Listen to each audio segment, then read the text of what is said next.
사라진 바다, 발해. 발해는 과연 어디에 있었던 곳일까요? 현재 발해라고 부르고 있는 곳은 산동반도 북쪽 요령성 남쪽 하북성 동쪽을 말하고 있습니다.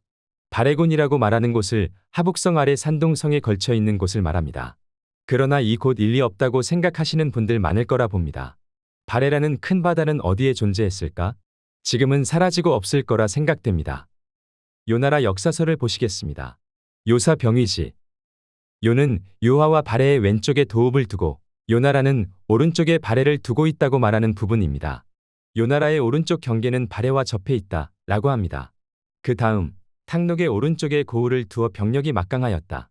요나라 안에 탕록이 있는데 그 오른쪽에 고을을 두어 병력이 막강하였다고 합니다. 탕록의 서쪽으로도 요나라이겠지만 탕록의 오른쪽과 발해의 왼쪽을 말하고 있는 부분입니다. 요나라의 병력을 말하는 부분입니다. 참고로 이 기사의 제목이 병위지 섬은 발해의 나라 규모라고 써 있습니다. 발해의 규모가 아니라 요나라의 규모인데 왜 제목을 저리 썼는지는 모르겠습니다. 대조영 발해국이 멸망할 당시 사방이 5,000리 군사는 수십만 명이며 오경, 15부, 62주의 민중을 모두 차지하여 거란이 더욱 커졌다. 란 말이 있기 때문에 제목을 발해의 나라 규모로 했나 봅니다. 일단 요나라 안에 있는 탕록에서 오른쪽으로 발해와 요하에서 왼쪽, 이 안에 사람들이 많이 살고 군사력이 집중되어 있다고 합니다. 물론 요나라의 수도도 이 부분에 몰려 있습니다. 그럼 이곳이 어디일까요? 현재 학계에서는 북경 아래에 탁수가 흐르고 탁수의 상류에 탕록이 존재했었다고 봅니다. 그리고 발해와 요하는 지도에서 보듯이 천진 동쪽에 발해, 그리고 발해의 북쪽에 요하의 하류가 있다고 합니다. 현재 지도에도 이렇게 표시되고 현재에서도 이렇게 사용하고 있습니다. 그런데 우리 학계에서나 중국 학계에서나 요나라의 상경과 중경은 저 북쪽 멀리 있다고 합니다. 요하강 상류 부분에서 북쪽은 상경, 남쪽은 중경으로 학계에서는 그리 보고 있습니다. 요나라 사서를 무시하는 학계들입니다. 요나라 사서의 기록을 보면 탕록의 오른쪽 요하강과 발해란 바다 왼쪽에 상경과 중경이 있어야 하는 위치를 찾을 수 있을까요? 산서성 내몽골 지역까지 올라가는 곳으로 가보겠습니다. 전 영상에서 설명하듯이 요동군, 요서군, 낙랑군, 현도군 등을 설명했습니다. 요서군의 동남쪽에는 큰 바다가 있고 요동군 남쪽 끝에도 바다가 있습니다. 지금의 대동시 남쪽에 사라진 바다를 찾았다고 보입니다. 이 바다가 요서군의 남쪽 바다, 그 위에 대해라는 큰 호수가 있습니다. 그곳이 요서군의 북쪽 바다, 요서군과 요동군 그리고 낙랑군의 사이에 있는 큰 바다, 그 바다가 발해. 상경 이망부의 유래와 호수, 통할 지역에 대한 요사 지리지입니다. 상경 이만부는 본래 한의 요동군, 서안평의 땅이다. 한나라의 요동군에 속한 곳이라고 합니다. 요사 지리지 동경요양부에 대한 내용입니다. 동경요양부는 본래 조선의 땅이다 라고 말하고 있습니다. 주나라 때 무왕이 기자를 조선의 봉헌곳이라는 말을 하고 있습니다. 북위 태무제가 사신을 보내어 그가 거주하는 평양성에 이르게 하니 그곳이 요의 동경이라고 합니다. 당나라가 고구려를 평정하고 세운 안동도호부가 이곳이라고 말하고 있습니다. 그 후 대조영의 발해국이 이곳을 소유하게 되었다는 말을 합니다. 동경요양부에 속한 현들을 보겠습니다. 요양현은 한나라의 폐수현이고 고구려가 고쳐서 구려현이라고 말합니다. 폐수현은 한나라 때 낙랑군에 속한 현입니다. 선양현은 본래 한나라의 요수현인데 발해가 영풍현으로 하였다 라고 합니다. 요수현은 한나라 때 요동군에 속한 현입니다. 하계현은 본래 한나라의 거취현 땅인데 발해가 계산현으로 하였다. 거위현은 한나라 때 요동군에 속한 현입니다. 성목현은 본래 한나라의 망평현 땅인데 발해가 화산현으로 하였다. 망평현은 한나라 때 요동군에 속한 현입니다. 자몽현은 본래 한나라의 누방현 땅이다. 발해가 다시 자몽현을 설치하였다. 누방현은 한나라 때 낙랑군에 속한 현입니다. 흥효현은 본래 한의 평곽현 땅인데 발해가 고쳐서 장령현으로 하였다. 평곽현은 한나라 때 요동군에 속한 현입니다. 6개의 현들 중에서 낙랑군에 속한 현은 2개의 현입니다. 요동군에 속한 현은 4개입니다. 요나라 동경요양부의 위치는 한나라 때 요동군 위치에 있지만 한나라 때 낙랑군과 접한 곳이고 낙랑군의 영토의 일부를 요나라의 동경요양부에 속하게 했다고 보여집니다. 현재 학계에서 이야기하는 곳을 따진다면 압록강 하류에 있는 단둥시가 요나라 동경요양부가 돼야 합니다. 하지만 그럴 일은 없다고 생각하여 현재 심양 아래 요양시를 요나라 동경으로 설정을 하고 있습니다. 낙랑군과 거리가 상당한 곳인데도 심양 아래 요양시로 우기고 있는 실정입니다. 이러니 동북공정 당하지요. 요사 병위지, 요는 오경을 세웠다. 이망은 거란의 옛 땅이고 요양은 한해 요동이며 발의 옛나라이다. 중경은 한해 요서 땅이며 당일에 거란이 차지해왔다. 요나라 중경은 요서군에 있다는 말을 하고 있습니다. 요나라 동경은 요양인데 요동에 있다는 말을 하고 발해의 옛나라이다 라고 말하고 있습니다. 요사 지리지, 중경에서 상경으로 가는 길을 설명한 부분이 있습니다. 상경은 중경에서 정복으로 80리를 가면 송산관에 이르고 70리를 더 가면 숭신관에 이르며 90리를 더 가면 광령관에 이르고 50리를 더 가면 요가채관에 이른다. 50리를 더 가면 함령관에 이르고 30리를 더 가서 황수 돌다리를 건너면 그 옆에 요주가 있는데 당 이 일찍이 거란에 요락주를 설치한 곳이다. 중경에서 황수의 돌다리까지의 거리는 370리라고 써져 있습니다. 실직적인 거리와 방향은 과거의 측량의 정확도가 얼마나 되는지는 모르지만 상당히 비슷할 거라 생각됩니다. 제가 생각하는 중경을 보겠습니다. 지금의 삭주시가 요나라 중경, 지금의 대동시가 요나라 상경, 370리를 1, 2당 400m로 하면 148km가 됩니다. 현재의 삭주시에서 대동시까지의 직선거리는 110km가 됩니다.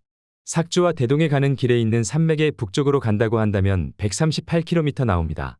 처음에 북쪽으로 출발을 한다고 했으니 이쪽 길로 갔을 거라 생각됩니다. 상당히 비슷한 거리로 나옵니다. 현재 요나라의 중경을 북경 동북쪽으로 영성현이라고 있습니다. 이곳을 중경이라고 합니다. 그리고 상경을 내몽골 지역의 파림자기라고 말합니다. 영성시에서 파림자기까지 직선거리는 257km입니다.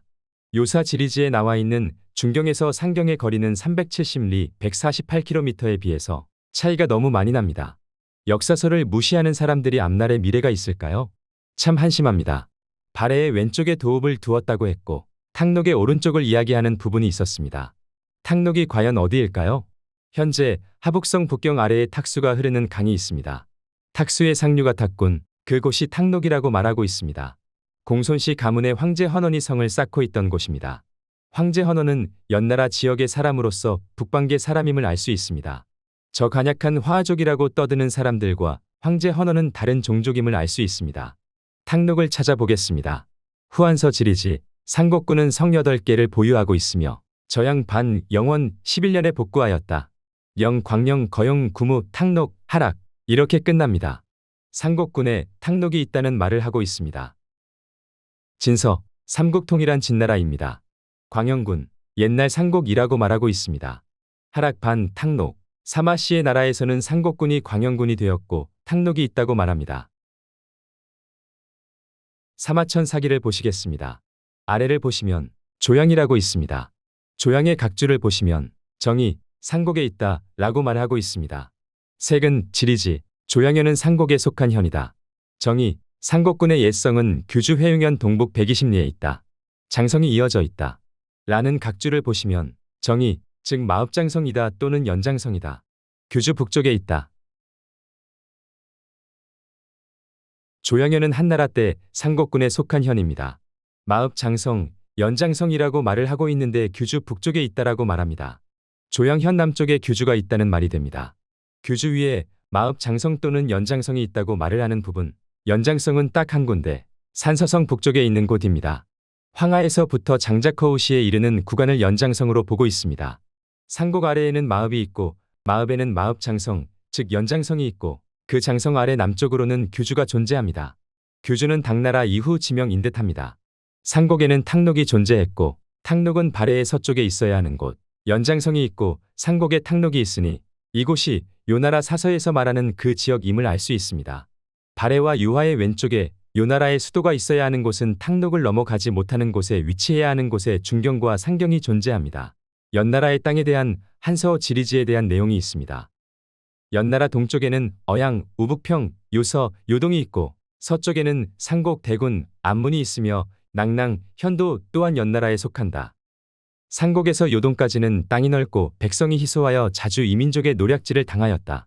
풍속은 조, 대와 비슷하고 물고기, 소금, 대추, 방을 많이 생산하였다. 지도를 보면서 다시 한번 보겠습니다. 연나라 기준으로 동쪽으로는 어양, 우북평, 요서, 요동이 있다는 부분입니다. 유주에 속한 곳들입니다. 서쪽에는 상곡, 대군, 안문이 있다는 부분, 안문만 병주에 속한 곳이고 대군, 상곡은 유주에 속한 곳입니다. 상곡에서 요동까지를 이야기하는데 소금을 많이 생산한다는 말을 하고 있습니다. 이 시대에는 바닷가에서 소금을 생산하는 일은 매우 힘든 일이라고 생각합니다. 지도에 보시면 대해가 있고 환기해가 있습니다. 바닷물입니다. 소금물이라는 말입니다. 대해와 환기해에는 다른 바다와 염도가 비슷하다고 말하고 있습니다. 세월이 지날수록 해수면이 낮아진다고 하니 강우량이 이 두 개의 대해와 환기해에 물을 채워줄 수가 없나 봅니다. 그리고 대동시 동남쪽 운주구라는 곳이 고대에는 바다였다는 설명을 했습니다. 그곳에서도 소금을 생산했다고 보여집니다. 현재 대동시 운주구에 남아있는 이상한 지형입니다. 과거 큰 호수 중간에 있는 작은 섬 같은 분위기를 내고 있는 곳입니다. 사마천 사기를 보시겠습니다. 한나라가 건국되고 난 후에 각 제후국 등 지역을 정한 내용입니다. 안문, 태원의 동쪽에서 요양에 이르기까지를 연 대국으로 삼았다. 기사가 있습니다. 지도를 보면서 설명하겠습니다. 태원과 안문은 가까운 곳에 위치했다고 보여지는 부분입니다. 연나라의 서쪽 끝은 안문과 태원이라는 말을 하고 있고 연나라 동쪽 끝은 요양이라고 말하고 있습니다. 한서 열전을 보시면 가연지에 대한 내용에서 진나라에 이르러 군대를 일으켜 멀리까지 공격하였다는 말을 하고 있습니다. 남쪽으로는 민, 월을 넘지 못했다고 말하고 북쪽으로는 태원을 넘지 못했다라고 말하고 있습니다. 진시황은 태원을 넘지 못했다는 말을 하고 있는 부분에서 보면 태원이 어디이길래 북쪽으로는 태원을 넘지 못했다고 말을 하는 것일까요? 우리 학계나 여러 학자들이 말을 하고 있는 태원은 산서성에 있는 태원을 말하고 있습니다. 그럼 진시황은 연나라를 공격 안 했을까요? 진나라 진시황은 연나라를 공격하여 속국으로 삼았고 그리하여 천하를 얻었다고 말하고 있습니다. 연나라의 동, 서, 남, 북을 말하는 부분입니다. 전국책에서 소진이 말하길 연은 동쪽으로 조선, 요동이 있고 북쪽으로는 이모, 누번이 있다. 서쪽으로는 운중, 구원이 있으며 남쪽으로는 호타, 역수가 있습니다. 그 아래를 보시면 남쪽으로는 갈석, 안문에 비옥함이 있으며 라고 말하고 있습니다. 남쪽 경계는 호타와 역수가 되지만 안문군과 갈석이 있는 지역에는 비옥한 땅이 있다고 말을 하고 있습니다. 연의 남쪽은 안문군과 갈석이 있어야 하는 곳, 갈석은 유주인 요서에 속한 곳이고 안문군은 안문관이 존재해야 하는 병주에 속한 곳입니다. 현재 지도에서 보면 태원 위에 안문이 있습니다. 진시황이 연나라를 공격하기 위해서는 태원은 꼭 절대적으로 무조건 넘어가야 하는 태원입니다. 그런데 못 넘어갔다고 하니 태원이 과연 어디였을까요? 태원은 연나라의 북쪽에 있어야 하는 곳이기 때문에 진시황이 연나라를 빼앗고 태원 위로는 더 이상 안 올라갔다고 해야 맞다고 생각합니다. 태원은 병주에 속한 곳입니다. 다음 사설을 보시겠습니다. 후한서를 보시면 천문에 대한 기록입니다. 60개 군이 있고 9개 주가 통령한다. 이렇게 별자리가 주관하는 지역이 나누어져 불린다 라고 합니다. 유주는 현도군, 요동군, 요서군, 어양군, 상곡군, 대군, 광양군, 탁군 모두 8개 군이다. 병주는 오원군, 안문군, 삭방군, 운중군, 서하군, 태원군, 정양군, 상당군이 되므로 모두 8개 군이다. 태원군은 병주에 속한 태원군임을 알 수 있습니다. 병주의 위치는 어디일까요? 우리 학계에서 또는 식바분들은 산서성을 병주로 보고 있습니다. 지도에 나와 있는 태원과 일치하는 부분입니다. 태원과 안문은 병주에 속한 사막이 있는 곳, 돌궐이나 선비 또는 부여나 고구려에게 공격을 당하는 곳이어야 합니다. 후한서 군국에 대한 내용 중에서 상당 태원 상군 서하 오원 운중 정양 안문 삭방 이상은 병주에 속한다. 탁군 광양 대군 어양 우북평 요서 요동현도 낙랑 요동 속국 이상은 유주에 속한다. 태원과 안문은 병주에 속한 곳입니다. 삼국사기 고구려 본기 서기 49년에 고구려가 한나라의 북평, 어양, 상곡, 태원 등을 습격하였다라는 기사가 있습니다. 고구려가 북평, 어양, 상곡, 태원을 공격하기 위해서는 고구려 영토가 그 근처까지 가야만 합니다. 다른 나라의 영토가 끼어 있으면 거의 불가능하다고 볼 수 있습니다. 삼국사기 기사를 보시겠습니다. 고구려 본기 기원전 9년 4월에 부분노의 계책으로 선비를 굴복시킨 기사의 내용이 있습니다. 너무 많은 내용이기 때문에 읽지는 않겠습니다. 부분노의 계책으로 선비국을 항복시키고 속국이 되었다고 합니다. 고구려의 서쪽에 위치한 선비족들 공격하여 그 지역을 얻었습니다. 선비족의 땅이 어디인지, 선비산이 어디인지는 모릅니다. 한나라 사설을 보면 선비가 요동군을 공격하고 현도군을 공격합니다. 요동군과 현도군과 선비족들이 접해 있어야 공격이 가능합니다. 그래서 대해가 있는 곳에 북쪽에 선비산이나 선비족들이 살던 곳이 아닐까 하는 생각이 듭니다. 고구려 본기 14년 8월에 양맥과 고구려 현을 복속시키다. 이 기사가 중요합니다. 고구려 현이라고 한다면 현도군에 속한 곳입니다. 요산에서 소요수가 발원하여 강이 흐른다고 합니다. 그곳은 한나라의 현도군입니다.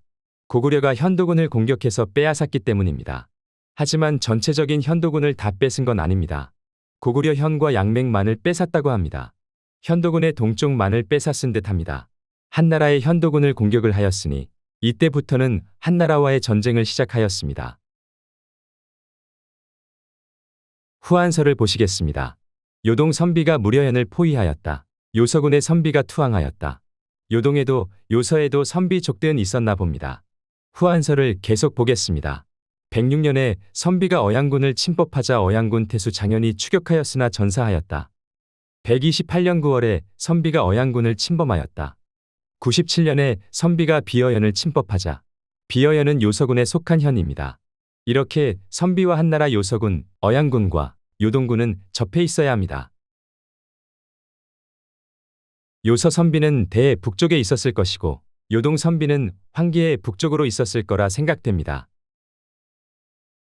기원전 9년에 고구려가 선비를 속국으로 하였기 때문에 태원, 우북평, 어양, 상곡을 가기 위해서 선비의 지역을 지나갈 수 있다고 보여집니다. 한나라의 북방 쪽을 49년에 고구려가 공격한 경우가 됩니다. 고구려가 태원, 우북평, 어양, 상곡을 공격해야 하는 이유가 그쪽으로도 공격을 당할 수 있을 거라 생각했고 그 지역을 뺏음으로써 황하의 지류로 인해 안전적으로 방어가 가능하고 한나라의 요서군과 요동군, 낙랑군, 현도군을 고립시킬 수 있다고 보았기 때문에 공격을 한 듯합니다. 하지만 무슨 이유에서인지는 모르지만 요동 태수 때문에 공격을 멈추고 퇴각했다고 합니다. 그 후 6년이 지난 후에 요서에 10개의 성을 쌓아 한나라의 군대에 대비하였다. 라는 기사의 내용이 있습니다.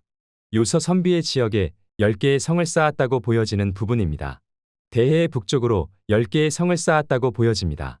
고구려에서는 요동 쪽으로 공격을 많이 해옵니다. 낙랑 쪽으로는 배를 타고 온다고 합니다. 지도를 보시면 요동으로는 육지이고 요동 아래 낙랑 쪽으로 가려면 대동시 아래 큰 바다를 건너야 하기 때문입니다. 갈석산이라고 하는 곳은 어디인지는 모르지만 대동시 아래 큰 바다에서 서쪽으로 요서군에 있었다고 보여집니다. 한서 지리지를 보시면 요서군에는 바다로 들어가는 강이 6개가 있습니다. 참류수는 북쪽 바다로 들어간다 라고 말합니다. 나머지 바다로 들어가는 강들은 남쪽으로 흘러 바다로 들어간다는 말을 하고 있습니다. 북쪽에도 바다가 있고 남쪽에도 바다가 있다면 과연 이곳이 정답이지 않을까 하는 생각을 해봅니다. 고대 한강이 존재했습니다. 언제부터 존재를 했는지는 정확한 기록은 없지만 아주 오래전 기원전부터 존재했다는 기록이 있습니다. 한강에 대한 기록들을 보시겠습니다. 산해경, 맥국은 한수의 동북쪽에 있다. 한수에서 동북쪽에 맥국이 있었다고 말합니다. 한수를 찾으면 맥국의 위치를 찾을 수 있습니다. 연나라와 가까웠다고 합니다. 연나라 영토와 접해 있는 것이 아닌 가까웠다고 말하는 부분에서 보면 맥국과 연나라의 사이에 다른 하나의 나라가 존재했다는 것을 알 수 있습니다. 멀지는 않지만 붙어서 있지는 않았다는 말을 하고 있는 내용입니다. 관자의 기록을 보시면 환공이 관자에 묻기를 나는 천하의 물자를 화폐로 쓰는 7계책이 있다고 들었는데 그에 대해 들을 수 있겠는가? 라고 환공이 관자에게 물어봅니다. 관자는 연나라의 자산은 은이라고 말하고 있습니다. 발과 조선에서는 여수와 한수의 우구에서 나는 황금이 그 하나라고 말하고 있습니다. 고조선에서는 화폐로 황금으로 사용했다는 말을 하고 있는 기록입니다. 한강은 고조선에 존재했던 곳임을 입증해주는 기록입니다. 산해경은 사마천 사기 이전에 쓰여진 책이기 때문에 기원전에 쓰여졌거나 기원 후 바로 쓰여졌을 거라 생각됩니다. 관자는 춘추시대이거나 전국시대의 인물로서 그 당시 현자였다는 것을 알 수 있습니다. 이 두 내용은 2000년 전의 내용을 다른 이야기입니다. 다음으로 삼국사기를 보시겠습니다. 삼국사기 백제 본기 기원전 18년에 백제가 건국되고 온조왕이 즉위하다. 온조와 비류는 고구려에서 남쪽으로 내려와 자리 잡은 곳이 북쪽으로는 한수를 띠처럼 두르고 있고 동쪽으로는 높은 산을 의지하였으며 남쪽으로는 비옥한 벌판을 바라보고 서쪽으로는 큰 바다에 막혀 있다 라고 하였습니다. 이곳은 원조가 처음으로 백제를 건국한 곳입니다. 고구려의 남쪽에는 낙랑군이 있고 낙랑국 아래에는 대방이 있습니다. 그 아래에서 백제가 건국되었다는 말을 하고 있습니다. 산서성 흔주시 북쪽을 보시면 지금의 호타와 상류입니다. 북쪽으로는 띠처럼 둘러져 있는 보습을 보입니다. 남쪽으로는 흔주시 부분에 넓은 땅이 있고 서쪽으로는 삭주시와 대동시 사이에 큰 바다, 발해가 존재합니다. 동쪽으로는 대행산맥이라고 알고 있는 그곳, 백석산의 바위산들이 몰려있는 곳에서 해발 3000m가 넘는 오대산을 지나 그 아래로 산맥들이 이어집니다. 지금의 흔주가 원조왕이 형과 떨어져서 혼자 자리 잡은 곳입니다. 백제 건국 기사 각주를 보시면 미추홀로 내려오는 길에 패수와 대수를 건넜고 미추홀로 와서 살다가 원조는 한산에 있는 부하하게 올라 살기 좋은 땅을 발견하고 한수 아래로 갔고 비류는 그냥 미추홀에 남아서 살았다고 합니다. 패수와 대수 그리고 한수, 세 개의 강이 나옵니다. 연속으로 있는 강의 이름입니다. 패수는 낙랑군에 속한 고조선의 평양 아래로 흐르는 강, 그 강을 패수라고 했으니 지금의 대동강을 말한다는 말이 있습니다. 그 패수를 건넜고 그 다음 대수, 대수는 대방에 있는 강이라고 느껴지는 부분입니다. 대방과 대수는 같은 한자를 사용하고 있습니다. 그리고 한수, 한수는 한산에서 흘러나오니까 한수라고 말하고 있다고 보여집니다. 백제 초기 강역을 설명하는 삼국사기 백제본기의 기원전 6년 8월에 마한의 사신을 보내 백제의 강역을 설명하고 있습니다. 북쪽으로는 패수에 이르고 남쪽은 웅천을 경계로 삼으며 서쪽으로는 큰 바다에 닿고 동쪽으로는 주양에 이른다고 마한에 보고하고 있습니다. 한산이라는 산이 나옵니다. 고려사 기사를 보시겠습니다. 고려사 지리지 명주의 연역, 본래의 예국이라고 합니다. 한사군 때 임둔이었고 고구려 때 하설왕이라고 합니다. 하의 서쪽이라는 말을 하고 있습니다. 하의 서쪽이라고 하면 황하의 서쪽이라는 말이 됩니다. 황하의 하류가 고구려 때는 지금보다 상당히 북쪽으로 올라가 있었다고 합니다. 이곳 서쪽을 하설왕이라고 불렀을 가능성을 봅니다. 예국은 맥국, 예맥국, 예국 등으로 불리워졌을 거라 생각됩니다. 고구려나 고려나 조선이나 한국이나 시대마다 다르게 불리워졌듯이 예국 또한 같다고 보여집니다. 아래 하단을 보시면 오대산에는 5개의 봉우리가 둘러서 있는데 크기가 비슷하여 이름지었다. 서대의 아래쪽에 샘물이 솟아나는데 곧 한수의 발원지이다. 한수의 발원지라고 말합니다. 여기서 딱 하고 느낍니다. 산서성 오대산과 연결성을 생각 안 할 수 없습니다. 산서성에 있는 오대산, 강릉에 있는 오대산 비교해 보겠습니다. 산서성 오대산에는 5개의 봉우리가 있습니다. 동대, 서대, 남대, 북대, 중대가 있습니다. 그곳에 사찰이 하나씩 있습니다. 강릉에 있는 오대산에도 5개의 봉우리가 있습니다. 그곳 근처에 사찰이 하나씩 있습니다. 산서성 오대산 서쪽에서 호타하의 발원지가 있다고 합니다. 강릉 오대산 서쪽에 있는 서대에서 한강의 발원지가 있다고 합니다. 호타하 하류 부근의 미추홀로 추정됩니다. 한강 하류에 있는 인천의 미추홀로 추정됩니다. 서로 방향만 바뀌었다고 보여질 뿐, 이 정도면 복사한 거나 마찬가지 아니입니까? 팩트고 뭐고 그냥 복사 붙여넣기 한 듯 한 것입니다. 이곳이 고대의 하슬라주, 고려의 동계에 속한 명주. 한강에 대한 기사를 계속 보겠습니다. 백제본기 19년 4월에 흉년이 들었다고 합니다. 한수의 동북쪽 불악에 흉년이 들어 고구려로 도망해 간 자들이 1천여 호나 되니 패수와 대수 사이가 텅 비어 사는 사람이 없었다. 고구려 때 평양 밑으로 흐르는 강을 패수, 고려 때 평양 밑으로 흐르는 강을 대동강이라고 불렀습니다. 대수는 대방에서 흘러나오는 강을 대수라고 했다고 보여집니다. 같은 한자를 사용하는 부분입니다. 한수의 동북쪽, 즉 백제의 동북쪽 영토를 말하는 부분입니다. 삼국유사 마한에 대한 기사입니다. 삼국사에 이르기를 명주는 옛날 예국이다. 춘주는 옛날의 우수주로 옛적의 맥국이다. 지금의 삭주는 맥국이여 혹은 평양성이 맥국이다 라고 하였다. 명주는 예국, 춘주는 맥국, 삼국유사에서는 맥국과 예국을 분리하여 보고 있습니다. 삼국사기 지리지 삭주, 삭주는 고구려의 동남쪽이자 예국의 서쪽은 맥국의 땅이며 지금 신라의 북쪽인 삭주이다. 신라의 북쪽은 예국이고 예국의 서쪽은 맥국이라는 말을 하고 있습니다. 삼국사기 40년 9월에 화려연과 불례연 두 현이 사람들이 연계하여 모의하고서는 기병을 이끌고 북쪽 변경을 침범하였다. 맥국의 거수가 군사를 내어 곡하의 서쪽에서 기다리고 있다가 쳐서 물리쳤다. 왕이 기뻐하여 맥국과 더불어 우호관계를 맺었다. 신라의 북쪽에 화려연과 불레연이 있는데 기병을 이끌고 침범하는데 맥국이 왼쪽인 서쪽에서 기다리다가 화려연과 불레연을 쳐서 물리쳤다 라는 말을 하고 있습니다. 다시 처음부터 간략하게 살펴보겠습니다. 한수는 고조선의 땅인데 온조는 한수의 상류로 가서 살고 비류는 한수의 하류로 가서 나라를 세우니 그것이 백제여. 백제의 동북쪽에는 대방이 있고 대방 위에 낙랑이 있고 낙랑 서쪽 백제의 북쪽에 말갈이 있어 잦은 침략을 해오고 있도다. 서쪽으로는 바다여 요서로 넘어가는 산맥이 하나 존재하니 요서로 진출한 기록이 존재하고 북이가 쳐들어온 곳도 이곳이니 참으로 신비롭도다. 대동을 거쳐 지나가는 폐수가 흘러 바다로 들어가고 그 아래 대방군에서 흘러나오는 대수가 바다로 들어간다.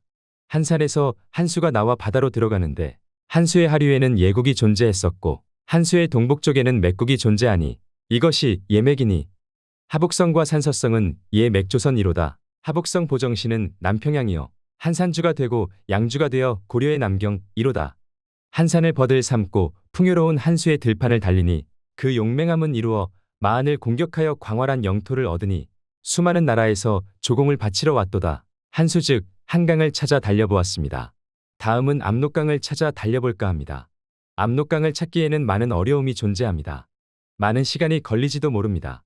고조선에서는 습수, 열수, 산수의 강이 있는데 세 개의 강들이 만나 열수가 되어 흘러간다는 말이 있습니다. 한반도에는 이러한 강은 없습니다. 하천을 가지고 장난을 치면 만들 수는 있습니다. 강으로만 이루어진 이런 곳은 없습니다. 세 개의 강이 만나서 한 개의 강이 된다는 말을 합니다. 두 개의 강이 만나서 한 개의 강이 되는 곳은 많이 있습니다. 하지만 세 개의 강이 만나서 한 개의 강이 되는 곳은 극히 드문 일입니다. 지도를 보시면 세 개의 강이 있습니다. 만나서 하나가 됩니다. 이 지역은 낙랑군에 속한 지역으로 저는 그리 생각합니다. 삼국유사를 보시면 고구려 때의 도읍은 안시성, 일명 안정홀로서 요수의 북쪽에 위치해 있었고 요수는 일명 압록으로 지금은 안민강이라고 한다. 요수는 일명 압록이라고 말하고 있습니다. 지금의 안민강이라는 말을 하고 있는 부분입니다. 이련스님 때는 안민강이었을지도 모릅니다. 대동강의 기록은 1041년부터 고려사에 있습니다. 1041년 이전에는 다른 강이었다고 볼 수도 있습니다. 대동강이란 클 대와 한자와 한 가지 동을 사용하고 있습니다. 동의 한자의 뜻은 한 가지, 물이 함께 등의 뜻을 가지고 있습니다. 제가 생각하는 대동강이란 큰 물이 모여서 하나가 된다. 그래서 대동강이 되었다고 보입니다. 지도를 보시겠습니다. 현도, 요동, 요서, 낙랑의 지역들의 수많은 강들이 흘러 하나가 된다. 그래서 대동강이다. 한 개의 강을 가지고 두 개의 국가의 영토에 있는 강이라면 그 강의 이름은 두 국가에서 부르는 명칭이 같을 수 있을까 하는 생각을 해봅니다. 현재 만주 북쪽에 흑룡강이 있습니다. 그 강의 이름은 두 개로서 흑룡강과 아무르강으로 불리워지고 있는 실정입니다. 한 곳의 지명을 서로 다른 언어로 말을 하기 때문에 한 지명은 여러 개로 불리워질 수 있습니다. 지도를 보시면 요수로 불린 강은 이 부분이고 압록강으로 불리워졌던 부분은 이 부분이라고 생각됩니다. 패수로 불리워졌던 곳은 이 곳이라고 생각됩니다. 고구리 때는 패수, 패강이라고 불리워졌고 왕건 고리 때에는 대동강으로 변경되었다고 보입니다. 여러 개의 강들이 모여서 하나가 되는 강이 뜻을 가진 대동강입니다. 고구리의 압록수, 고리의 압록강, 두 곳의 강의 이름 차이는 무엇이 있을까요? 고구리 때에는 압록수로 불리워졌고 고리 때에는 압록강이라고 불렀습니다. 한자도 다릅니다. 압이 한자는 같지만 록의 한자는 고구리 때에는 밭을 록의 한자를 사용하고 고리 때에는 풀을 록을 사용하고 있습니다. 해석본이나 각주 등을 보시면 아무렇게나 써 있습니다. 원문을 보시면 정확하게 압록이라는 한자는 고리고 때와 고리 때가 다르다는 것을 알 수 있습니다. 왜 다르게 썼을까? 이유는 두 가지로 볼 수 있습니다.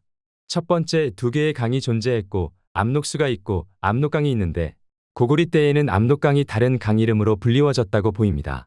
두 번째는 한 개의 강, 두 개의 이름, 세 개의 이름으로 불리워졌다고 보입니다. 요수가 흘러나오는 곳, 압록수가 흘러나오는 곳, 패수가 흘러나오는 곳, 세 개의 강이 하나로 모여 흘러가고 있습니다. 소요수 발원지와 압록수의 발원지, 대요수의 발원지에 대한 사서에 나와 있는 내용은 한서 지리지에서 말하길 소요수는 현도군 고구려현에 있는 요산에서 나와 대요수로 들어간다는 내용이 있습니다. 한서 지리지에 나와 있는 내용입니다. 압록수는 일명 마자수라고 합니다. 한서 지리지에 보면 마자수는 현도군 서계마연에서 나와 서안평연에 이르러 바다로 들어간다. 대요수는 한서 지리지에서 말하길 대요수가 세회에서 나와 안시연에 이르러 바다로 들어간다. 라고 말하고 있습니다. 지도에 표시해 놓았듯이 중복이 되는 강은 대요수와 압록수입니다. 한 개의 물줄기에서 대요수와 압록수가 같이 흐르고 있다고 표시가 됩니다. 그리고 하단 바다로 들어가는 곳에 안시연과 서안평연이 있습니다. 출발지는 다르나 도착지는 같다는 의미입니다. 바다로 들어간다는 말에서 보면 압록수는 서안평연 앞바다에 들어가고 대요수는 안시연 앞바다에 들어간다는 말을 하고 있습니다. 요사 지리지에 보시면 서안평연과 안시연의 거리는 60리쯤 된다고 합니다. 서안평연과 안시연은 접해 있다라고 보입니다. 앞전에 말했듯이 화하족이라고 우기고 있는 그 사람들이 볼 때 대요수로 불렀을 것이고 고구리에서 볼 때는 압록수로 불렀다고 보입니다. 한 개의 강을 각기 다른 방식으로 그 지명을 자신들의 언어로 부르다 보니 한 개의 강이 요수와 압록수로 불리워졌다고 보입니다. 바다를 지나 흘러가는 곳이 있습니다. 그곳으로부터 흐르다 보면 패수와 만납니다. 패수의 이름으로 창해까지 흘러갔다고 보입니다. 현재 북경인 곳이 고구리 평양, 그 평양에서 수나라 병사들은 을지문덕에게 속아 후퇴하다가 현재 청수하인 곳에서 고구리 시대 살수에서 공격을 받아 대패하고 하루 밤만에 압록수를 건너갔다는 전설과도 같은 일이 실제로 벌어졌습니다. 수나라 병사들이 하루 밤만에 압록수까지 갈 수 있는 거리는 얼마나 될까요? 걸어서 행군을 한다면 하루 40km에서 50km는 간다고 봅니다. 하지만 쉬지도 못하고 간다면 도중에 실신할 겁니다. 수나라 병사들이 오합지졸인 당나라 병사들보다 용맹하다라고 말한다고 해도 하루 반나절 동안 도망만 갈 수 있겠습니까? 수나라 병사들은 도망가다가 숨어서 쉬기도 했을 것이고 물도 마셨을 겁니다. 초인적인 힘을 내어서 100km를 간다고 치면 현재 천수하에서 패수와 압록수가 만나는 지점까지 직선거리 100km 나옵니다. 고구려 본기에서는 행군한 것이 450리였다. 라고 말하는데 겨우 100km 행군한 것과 다르지 않냐라고 말한다면 전 그 분에게 말하고 싶습니다. 450리면 180km 됩니다. 하루 반 만에 갈 수 있냐고 물어보고 싶습니다. 하루 반은 36시간입니다. 1시간에 4km를 간다고 한다면 144km 됩니다. 안 쉬고 갈 수 있겠습니까? 청수하는 산악지역입니다. 그곳에서 벗어나야 하기 때문에 시간은 더 걸립니다. 오래전 고구리 시절에는 도로가 잘 되어 있다고 볼 수 없습니다. 현재 학계에서는 살수를 청천강으로 비정하고 있습니다. 하지만 여러 학자들이 말하길 살수는 압록강이다 또는 대동강이다 라는 말을 하고 있습니다. 그러나 청천강으로 확정되어진 듯합니다. 왜 압록강이 나오고 대동강이 나오는 이유는 살펴보지 않아서 모르겠지만 압록강과 대동강의 연계점이 있어서 그런 말을 한 듯합니다. 저는 하북성 북경시에 존재하는 청수하를 살수로 설명하고 있습니다. 청천강이란 강의 이름이나 청수하의 강의 이름이나 같은 뜻을 두고 있는 강의 이름이기도 합니다. 하북성 북경시가 왜 고구리 평양이냐, 평양은 낙랑군에 있어야 하는 거 아니냐라고 의문점을 가질 수 있습니다. 제 생각은 고조선 시절의 평양은 낙랑군 영토에 있던 평양이고 고구리 평양은 다른 곳에 있었다고 생각합니다.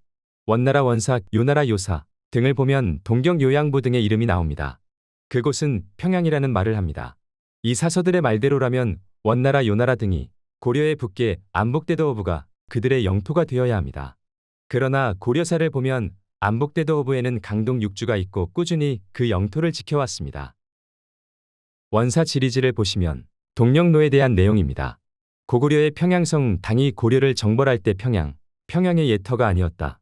고구리 때의 평양, 고리 때의 평양인 서경이 옛날 평양이 아니라고 말하는 부분입니다.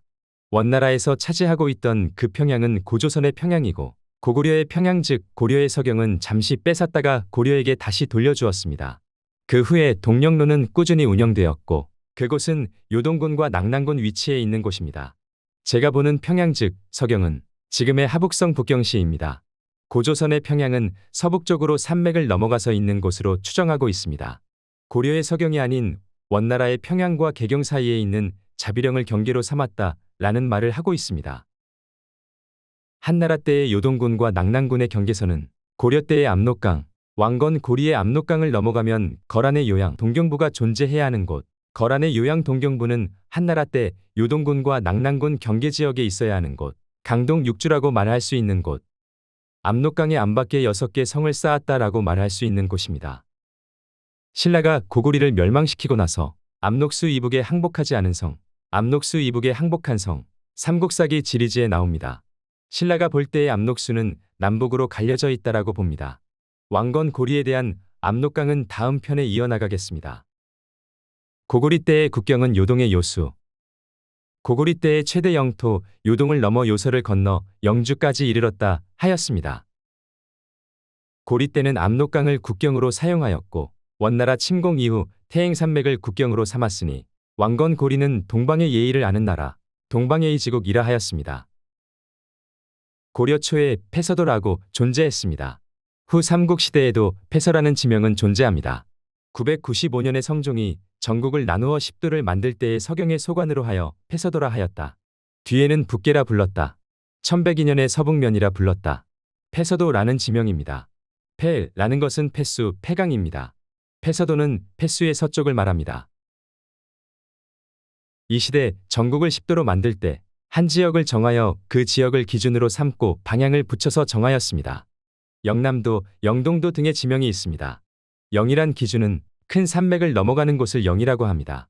영남도, 그곳의 남쪽이라고 말하고 있습니다. 영동도, 마찬가지로 큰 산맥을 넘어가는 곳의 동쪽이라는 곳입니다. 산남도, 산이라는 기준을 잡고 그의 남쪽을 말합니다.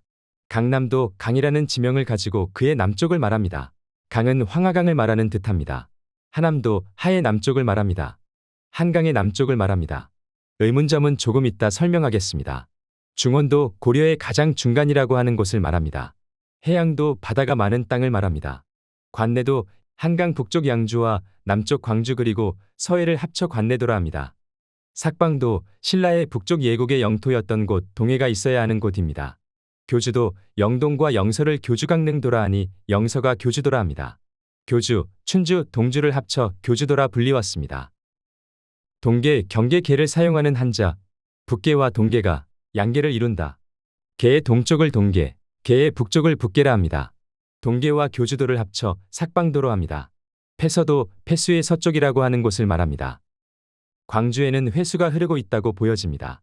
광주의 벼로는 회안입니다. 물이름 회를 사용하는 한자입니다. 대륙을 보면 황하를 하로 불렀고 회수를 회로 불리웠으며 양자강을 강으로 불리워졌습니다. 순서가 같다고 보여집니다. 지명이 이동했다는 가능성을 보여주고 있습니다. 영동도와 영남도 그리고 산남도를 합쳐 경상도로 하였습니다. 강남도와 해양도를 합쳐 전라도로 하였습니다.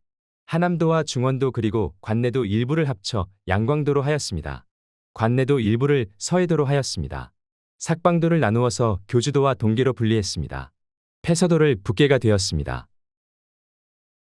백두산, 고려사 사설을 보시면 무신사천소가 무필응이 상서하여 말하기를 옥룡기에서 말하기를 우리나라 땅은 백두산에서 시작하여 지리산에서 그치니 등등 이라고 말하고 있습니다.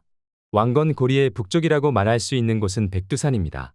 1046년의 화산 폭발에 대한 내용이 고려사에 없는 것으로 봐서 지금의 백두산을 고려에서는 모르는 듯합니다. 백두산이 기준이 되는 곳이며 압록강의 이북에 위치해 있다는 사실입니다. 첫 번째와 다른 두 번째 압록강을 말합니다. 전편에서는 압록수로 불리웠고 압록수를 요수와 붙어있는 강으로 설명을 하였습니다. 이번에는 첫 번째 압록수의 동쪽으로 있는 강을 압록강으로 설명하고자 합니다.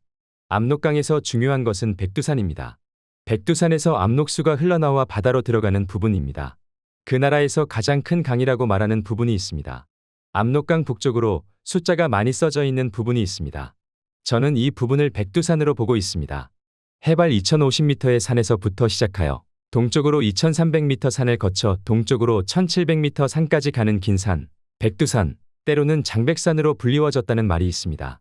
우리의 선조들은 백두산이라는 이름을 사용하였고 서쪽에 살던 화하족이라고 우기고 있는 그 사람들은 장백산이라고 말을 하고 있습니다.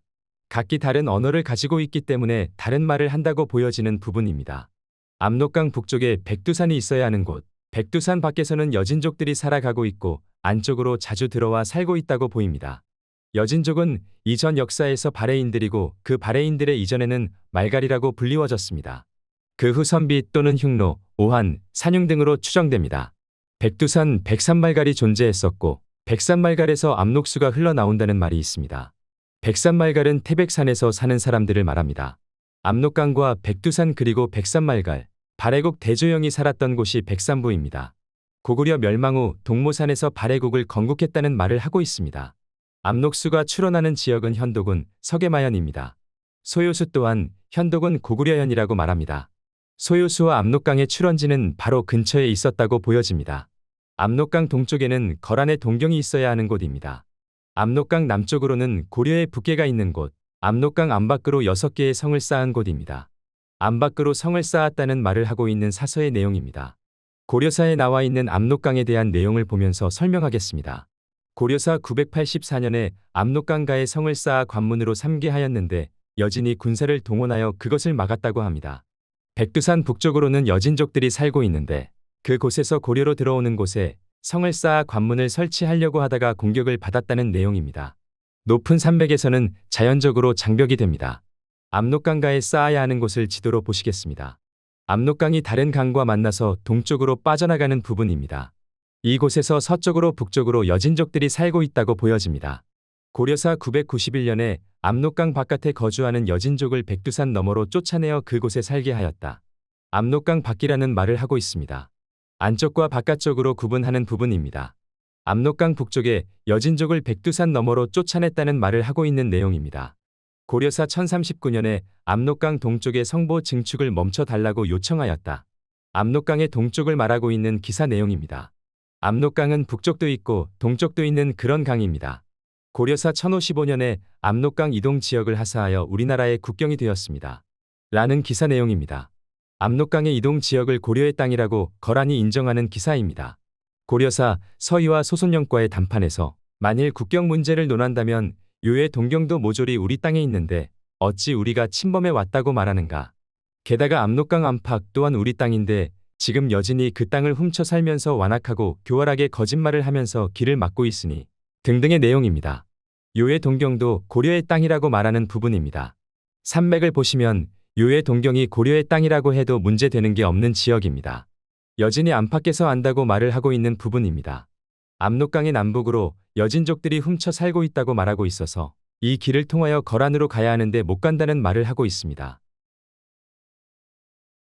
거란이 멸망하고 난 후 100여 년이 지난 후 대요가 되어 고려를 공격해옵니다. 이 시기에는 몽골이 금나라를 공격하던 시기입니다. 그 거란이 1216년 9월에 2차례 고려의 서경을 공격하였다가 패배하였습니다. 그 후 고려의 서해도에 있는 지역으로 공격해옵니다. 거란이 바다를 건너 공격을 해오는 경우일까요? 바닷가를 경유해서 오는 경우일 가능성이 있다고 보입니다. 그것도 요서 지역으로 해서 공격해온다고 보여집니다. 고려사의 기사 내용을 보시겠습니다. 고려사 1216년 12에 거란군이 황주에 쳐들어왔다. 황주는 서경 남쪽으로 있는 곳입니다. 3개월 전에 서경에 짠하고 나타난 거란이 3개월 후에 짠하고 나타나 황주를 공격하고 있습니다. 어디 숨어 있다가 나타나는 것이 아닌 도망갔다가 다시 왔다라고 보여집니다. 고려사 1217년에 염주 사람들이 거란군을 격퇴하고 포로 수십 명을 바쳤다. 염주는 서해도 남쪽에 위치한 곳입니다. 고려사 1217년에 안서도어부가 거란군과 전투하고 100여 급을 베어서 바쳤다. 안서도어부는 해주입니다. 서해도의 안서도어부 해주입니다. 바닷가에 있는 곳입니다. 고려사 1217년에 거란군이 동주를 함락하였다. 동주라고 하면 철원군입니다. 궁예가 수도로 하였던 곳입니다. 교주도에 속한 곳이었습니다. 고려사 1217년에 거란군이 원주를 함락하였다. 원주 또한 교주도에 속한 곳입니다. 동주와 같은 교주도에 속한 곳으로서 동주와 원주는 그리 멀지 않는 곳에 있어야 합니다. 고려사 1217년에 대장군 지윤심을 양광충청도 방어사로 삼아서 도안의 군사와 근군을 이끌고 거란군을 방어하게 하였다. 거란군이 양광도와 충청도로도 침입을 하였다는 내용입니다. 기사들을 보면 서해도 쪽에서 쳐들어와서 교주도인 동주와 원주까지 공격해왔습니다. 어느 지형으로 들어와야 그들은 넘어올 수 있을까요? 요서에서 바닷가를 따라 올라오면 서해도입니다. 서해도에서 동쪽으로 가면 교주도입니다. 그들은 이러한 길로 고려를 공격해왔습니다. 바다로 막혀 늘 북쪽인 압록강으로 넘어오던 적국들이었습니다. 하지만 대우는 요 나라의 잔당들로서 세력이 약하기 때문에 요서 지역에 숨어 살았던 것 같습니다.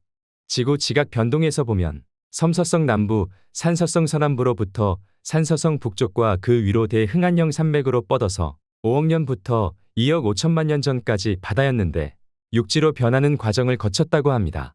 100만 년 전까지 큰 바다였다는 연구들이 많이 있습니다. 그 후로 비가 와서 많은 소금물이 희석이 되고 지층에 남아있던 소금들이 점점 없어져서 지금은 소금기가 조금 남은 염지가 아주 조금 남아있는 부분이 있는 지역은 인분분지, 태원분지, 그 아래 원성시, 서안시 부분입니다. 아직도 원성시에는 소금 호수가 남아있습니다. 그리고 산서성 북쪽으로 황기에는 소금물입니다. 현재 바다로 남아있는 곳입니다. 그 위로 시림거러 맨까지 소금 호수들은 많이 존재합니다. 바다였다는 증거입니다. 1000년 전, 1500년 전 그때는 지금보다 강수량이 많았다고 알고 있습니다. 이곳이 호수였든 아니었든 중국에서는 이곳을 호수였다고, 큰 바다였다고 연구를 통해서 밝히고 싶지 않을 겁니다. 이곳이 바다였다면 역사에는 큰 지각 변동이 일어나기 때문입니다. 그러기 때문에 연구 자료는 전혀 찾아볼 수 없습니다.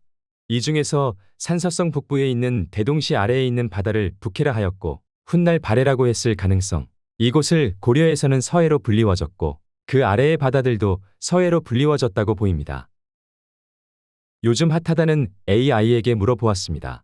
대동분지는 큰 호수였을까? 라는 물음에 답하길 대동분지는 큰 호수가 있었을 가능성은 매우 높습니다. 라고 대답을 합니다. 과거 사기 빙하기 시대까지 큰 호수였다고 말을 하며 그 후 점차적으로 호수에서 강으로만 남아있게 되었다고 말합니다. 흔주시에 있는 분지에 대해 큰 호수가 있을까? 라는 물음에 답하길 큰 호수가 있었을 가능성이 높습니다. 라고 말을 하고 있습니다. 가능성이 매우 높다라는 말이 아닌 높다라는 표현을 사용하기 때문에 대동분지보다는 가능성이 조금 낮다고 보입니다. 그 아래 태원분지가 큰 호수였을까? 라는 물음에 답하길 큰 호수가 있었을 가능성이 높습니다. 라는 답변을 합니다. 흔주분지와 같은 말을 합니다. 그 아래로 인분분지가 큰 호수였을까? 라는 물음에 답하길 큰 호수가 있었을 가능성이 높습니다. 전과 같은 답변을 하였습니다. 그 아래 섬서성 서안시와 산서성 원성시 부분에 대한 물음에 답하길 큰 호수가 있었을 가능성이 낮습니다. 라고 대답을 합니다. 하지만 습지가 많고 호수가 많았던 것으로 봐서 가능성은 없다고는 말을 하지 못한다고 합니다. 그리고 이곳에는 진수대택이 있었다는 문헌 기록이 있다고 합니다. 큰 습지가 많았다고 하니 과거에는 큰 호수가 있을 가능성이 있어 보입니다. 우리나라의 사서 중에서 제왕운기가 있습니다. 제왕운기 권하를 보시면 요동에 따로 하나의 천하가 있었으니 도련이 중조와 구분되어 나뉘었네. 그 아래 글을 보시면 가운데 사방천리는 조선이니 강산의 형승이 천하의 이름이 났네. 등의 글을 시작으로 이 책을 저술하였습니다. 요동에 따로 다른 천하가 있다고 합니다. 하늘의 아래가 있다고 하니 그곳은 동쪽에 있는 곳이고 서쪽에 있는 천하와 비교되는 말을 하고 있습니다. 요동에 따로 있다. 그럼 지도를 보면서 구분해 보겠습니다. 황기해라고 맨 위에 바다가 있습니다. 황기해는 지금도 있는 바다입니다. 북방족들은 호수를 바다라고 말을 한다고 합니다. 큰 호수뿐만 아니라 작은 호수도 바다라고 말을 한다고 합니다. AI가 그리 대답을 합니다. 참 재미있습니다. 황기해 아래로 작은 산 구릉이 있고 그 아래로 요수가 출원하여 남쪽으로 흘러갑니다. 그 요수를 기준으로 아래로 내려가다 보면 지도에서 표시해 놓은 대동분지의 바다가 존재했다고 보여지는 부분입니다. 이 바다의 남쪽으로 형산산맥이 있고 그 아래 산맥을 타고 내려가면 안문관이 있습니다. 남쪽으로 이어지는 관산산맥으로 남쪽으로 뻗어있는 산맥으로 내려가면 태원시가 나옵니다. 태원시 아래 태원분지 큰 호수가 존재했을 가능성이 높다는 부분입니다. 서쪽의 열양산맥을 타고 내려가면 인분분지가 있습니다. 원성시까지 큰 호수가 있었거나 습지가 있었다고 보여지는 부분입니다. 습지 또는 늪이라고 말을 하는 부분입니다. 사람들이 잘 다니기 힘든 곳입니다. 제 생각엔 큰 호수가 있었다고 보여집니다. 중국 사서에서 말하길 사해라는 말이 자주 나옵니다. 한국사 데이터베이스에 사해를 검색하면 한국 고대사료 집성 중국편에서만 169권에 검색됩니다. 사해란 구이, 팔적, 칠융, 육만을 들을 사해라고 말하고 있습니다. 4개의 바다가 아닌 중국의 주변에 있는 오랑캐를 일컫는다고 각주에 나와 있습니다. 해석본을 보면 사방 오랑캐를 말하는 듯합니다. 하지만 전 동서남북에 있는 4곳의 바다를 말한다고 보여집니다. 북해는 황기해 아래 대동분지를 말하는 것이고 동해는 인분분지나 태원분지에 있는 바다를 말하는 것이고 남해는 섬서성에 있는 바다를 말하는 것이고 서해는 지금의 청해가 있습니다. 이곳을 청해로 하였다고 보여집니다. 중국이라고 말하는 황제 헌원들의 후임들은 현재 위린시와 예난시까지가 중조라고 보여집니다. 그 외 북쪽으로 연나라, 동쪽으로 제나라, 조나라, 진나라, 서쪽으로 위나라, 진나라, 남쪽으로 초나라 등으로 칠웅이라고 보여집니다. 월나라는 섬서성 남부, 오나라는 산서성 남부로 보여집니다. 월나라, 백제 서쪽에 월지국이 있습니다. 북해 모퉁이에 조선이 있다라는 말이 있습니다. 신라 사람 최치원은 고구려 백제 신라가 강성할 때 군사가 100만이고 유, 연, 제, 노, 오, 월을 다스렸다는 말이 있습니다. 고구려 백제 신라가 붙어 있어야 하는 곳입니다. 물론 신라는 붙어 있지 않습니다만 백제와 고구려가 붙어 있습니다. 신라는 붙어 있지 않아서 항상 백제와 고구려 그리고 외국 등의 나라들과 전쟁을 하였습니다. 그러나 고구려와 백제는 저 간약한 중국 국가들과 전쟁을 하였습니다. 고구려는 요동 지역에서 수많은 전투를 하였기 때문에 다들 아실 겁니다. 백제도 아실 겁니다. 부귀가 기병 5만을 이끌고 백제를 공격한 사건, 백제가 요서를 공략한 사건, 그리고 한나라에서 백제를 공격한 사건이 있습니다. 물론 당나라도 백제를 공격하였습니다. 접하지 않는 나라에서 공격하기란 매우 힘듭니다. 세계 최강 국가를 만든 징기스칸의 원나라도 일본열도 공격에 실패하지 않았습니까? 접해 있지 않으면 매우 힘듭니다. 춘추시대 제나라의 재상으로 있는 관자가 쓴 서책이 있습니다. 황공이 말하는 것을 적은 듯 합니다. 황공은 제나라의 왕이고 춘추시대 첫 번째 패자라고 합니다. 매우 흥미로운 내용이 아주 많이 있습니다. 천천히 보시겠습니다. 제나라 황공이 말하기를 나는 북쪽을 치고 싶은데 어떤 나라에 의지해야 하는가? 라고 말하니 재상인 관자가 대답하기를 연에 의지하셔야 합니다. 연나라와 제나라는 붙어 있다는 말을 합니다. 침탈당한 시부 패고 땅을 연에 돌려주고 큰 바다로 가로막도록 하고 작은 바다로는 바깥을 둘러싸게 하며 환산으로 담장을 둘러칩니다. 라고 하였다. 이렇게 하면 사면의 이웃과 매우 가까워집니다. 여기서 제나라의 강역을 나타납니다. 지도를 보면서 설명하겠습니다. 연나라는 제나라의 북쪽에 있어야 하는 나라입니다. 침탈당한 시부와 패구의 땅은 제나라의 북쪽에 있어야 하는 곳. 그럼 연나라와 평화를 유지할 수 있다는 말이고 큰 바다로 바깥을 둘러싸게 한다는 말은 제나라의 한쪽 면에는 큰 바다가 있어서 천연 방어시설이 된다는 말을 하고 있습니다. 작은 바다로 해석을 해놨습니다. 검이라는 한자를 작은 바다로 해석을 해놨으니 어이없습니다. 개천 거의 한자와 미륵 미를 사용합니다. 협곡이라는 말입니다. 한쪽은 협곡으로 방어를 한다는 말입니다. 환산으로 담장을 둘러친다는 말은 환산이 어디라고 말을 하는지는 모르지만 지금의 오대산이나 그 근처에 있는 산일 가능성이 있습니다. 다음 내용은 제나라의 강역을 설명하는 내용이 있습니다. 사설을 보면 제의 땅은 남쪽으로는 대음에 이르고 서쪽으로는 제수에 이르며 북쪽으로는 바다에 이르고 동쪽으로는 기와 수에 이르러 사방 360리가 됩니다. 춘추시대 제나라의 크기입니다. 사방 360리라는 말이 나옵니다. 지금의 산동 반도는 사방 1500리는 됩니다. 그럼 산동성이 아니라는 뜻이 됩니다. 지도를 보시면서 설명하겠습니다. 북쪽에는 큰 바다가 있다고 합니다. 그 바다 모퉁이에 연나라가 있습니다. 서쪽으로는 제수가 있다고 합니다. 동쪽으로는 기와 수에 이른다는 말을 하고 있습니다. 기와 수는 지역 이름이라고 각주에 써져 있습니다. 남쪽으로는 대음이 있다는 말을 합니다. 대음, 대산의 음지, 대산의 남쪽이라는 표현을 해야 정석이 된다고 보입니다. 대산은 무엇일까요? 각주나 학계에서는 산동성에 있는 태산이라고 우기고 있습니다. 한자가 다른데 왜 같다고 하는지 이해가 안 됩니다. 큰 대의 한자를 사용한다면 클 태의 한자와 같다고 할 수 있습니다. 하지만 대산의 대의 한자는 대산대입니다. 고유 대명사라는 뜻입니다.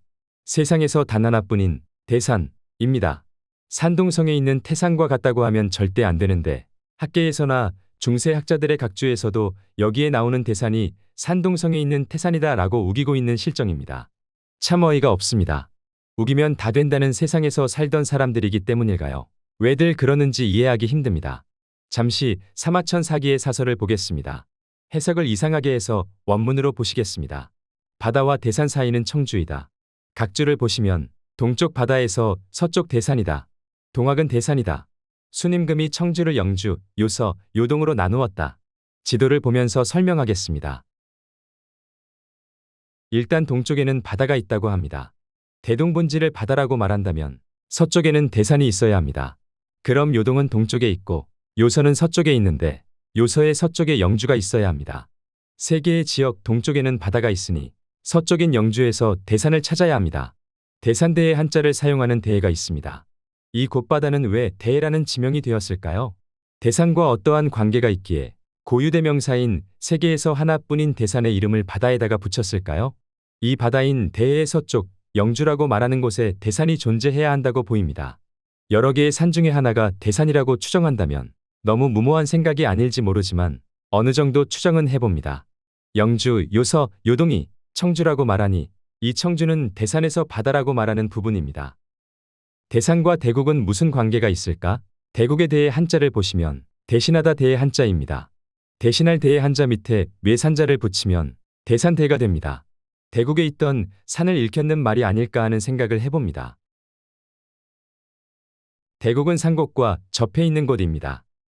대산이 이쯤 있다고 추정한다면 대음은 그 아래에 있어야 하는데 산동성에 있는 태산 아래보단 흔주시, 태원시 사이에 있는 곳에 대음이 존재하지 않았을까 하는 생각을 해봅니다. 이곳의 넓이는 동서 125km이고 남북 160km입니다. 사방 360리면 한 변의 길이가 149.4km부터 180km 나옵니다. 사방면 리에 대한 내용은 AI에게 물어보니 10리에 4.15km에서 5km 사이라고 말을 합니다. 고대 시대이니 대충 봐주셔야 할 것 같습니다. 지도에서 보이듯이 제 나라는 사방 360리를 계산하면 이 정도의 크기가 됩니다. 전 영상을 이어서 춘추시대 제나라 황공의 이야기를 다룬 관자의 서술한 책의 내용을 보시겠습니다. 천자에 복종하지 않는 자가 있는데 황공이 동쪽으로 서주를 구하고 오에 이르렀다. 수레의 말을 메어 대행산을 넘어 비위의 맥과 함께 진화를 잡고 서쪽으로 유사, 서울을 정복했다고 합니다. 지도를 보면서 설명하겠습니다. 제나라 왕인 황공이 천자가 되었다고 합니다. 사해 안의 주인이 되었다는 말이 됩니다. 제나라 왕인 황공이 서주를 구하고 오에 이르렀다. 오나라는 물이 많은 나라, 위초고 시대, 유비 조조 송권의 시대에 오나라가 고구려에 사신을 보냈는데 오나라의 사신을 죽여 위나라에게 보냈다는 기사의 내용이 있습니다. 오나라와 고구려가 멀지 않는 곳에 있어야 가능합니다. 그리고 고구리와 오나라가 접해 있지 않아야 고구리가 신경을 안 씁니다. 그 다음 황공이 대행산을 넘어 비위의 맥과 함께 진화를 잡았다고 합니다. 진화는 어느 누군지는 모르지만 맥은 확실히 맥국을 말합니다. 맥국은 고려의 교주도에 있는 곳, 고려사 교주도 연역을 보시면 교주도는 본래 맥의 땅으로 뒤에 고구려가 차지하였다. 라는 고려사의 내용이 있습니다. 제나라 황공이 대행산을 넘었다는데 그곳은 과연 어디일까요? 큰 대의 한자를 사용하고 단일행을 사용합니다. 지금의 하북성과 산서성을 가로지르는 태행산맥을 말하는 듯합니다. 제가 비정한 고려의 교주도입니다. 오대산 동북쪽을 넘어 맥국과 함께 진화를 잡았다고 해야 사서의 내용과 지리적으로 맞다고 보여집니다. 제나라의 땅은 이곳입니다. 아주 오래전부터 이곳은 제라는 지명이 존재합니다. 그래서 이곳에서 나라를 세우면 제나라라고 말을 합니다. 백제의 제자는 물수변이 붙어있는 제입니다. 다르게 표현하고자 건널 제의 한자를 사용하여 조작하였거나 아니면 온조가 건너왔기 때문에 건널 제를 사용했을지도 모릅니다. 온조와 비류는 고구려에서 나와 남쪽으로 내려와서 한강이 흐르는 이곳에서 터를 잡았다고 합니다. 그곳은 제나라의 지역이기 때문이고 태백산의 혈통을 이어온 사람으로서 흰 백자와 지역 이름인 제를 사용하여 국가의 이름을 백제로 하였을 거라 생각됩니다. 맥국은 훗날 말갈족으로 표현이 되었고 예국은 훗날 낙랑국이 되었다고 보여집니다. 백제의 북쪽에는 말갈이 있고 백제의 동쪽에는 낙랑이 있다는 삼국지 백제본기에 나와 있습니다. 신라의 북쪽은 예국이 있고 신라의 서북은 맥국이 있다고 말을 합니다. 신라는 낙랑이라는 말이 많이 나옵니다. 고구려가 낙랑국을 공격하여 수많은 낙랑인들이 신라로 피난을 갔다고 합니다. 신라가 곧 낙랑이다 라는 말을 하고 있습니다. 아주 오래전 맥국은 조이라는 이름으로 불리워졌습니다. 이번 편은 관자에 대한 내용을 살펴보았습니다. 중국 사서 중에서 가장 오래되었다고 하는 사서입니다. 산해경을 보시겠습니다. 요수는 위고산의 동쪽에서 나온다. 동남쪽으로 발해로 흘러가 요양으로 들어간다. 요수가 흘러나와서 발해로 들어간다는 말을 하고 있습니다. 발해에 들어와서 다시 요양으로 들어간다는 말을 하고 있습니다. 발해는 내륙 호수로라고 말을 하는 부분입니다. 바다에서 육지로 흐르는 강은 없습니다. 큰 호수에서 낮은 땅으로 흘러 들어가는 경우는 매우 많습니다. 지도를 보시겠습니다. 요수가 동남쪽으로 흘러서 발해로 들어갑니다. 발해에서 요양으로 다시 흘러 들어간다고 합니다. 요양은 그럼 이곳이 되어야 하는 곳입니다. 요나라 지리지에서 보면 요 상경 임안부에서 동쪽으로 130리 가면 백암성으로 추정되는 곳입니다. 이곳까지는 요동군에 속해 있던 곳이라고 생각이 됩니다. 발해에서 물이 빠져나가는 곳이 요양이라고 한다면 그곳은 요동군에 속한 곳이고 낙랑군과 가까워야 하는 곳입니다. 산해경을 조작하지 않았다면 요수는 발해로 들어갔다가 다시 요양으로 빠져서 다시 흐르는 강이라는 말을 하고 있는 겁니다. 요수는 동남쪽으로 흘러 발해로 들어간다는 말을 하고 있습니다. 그 당시 방향을 어떤 식으로 잡고 계산을 했는지는 모릅니다. 하지만 많은 사람들이 해가 뜨는 곳을 동쪽이라고 말합니다. 저도 그런 생각을 많이 해보았습니다. 해가 뜨는 곳이 동쪽, 그럼 지도에서 보이듯이 동남쪽으로 발해로 들어간다라는 말과 일치합니다. 갈석산을 찾아 가보겠습니다. 그들의 중심지에 있던 곳입니다. 그곳에서 출발을 하여 동쪽으로 갑니다. 갈석산은 요서군의 위치에 있고 황제가 올라 바다를 바라보았다는 곳입니다. 수많은 병사들이 행군을 하여 갈 수 있는 곳으로 가보겠습니다. 산악지대에는 가기 힘듭니다. 골짜기를 따라서 움직여야 합니다.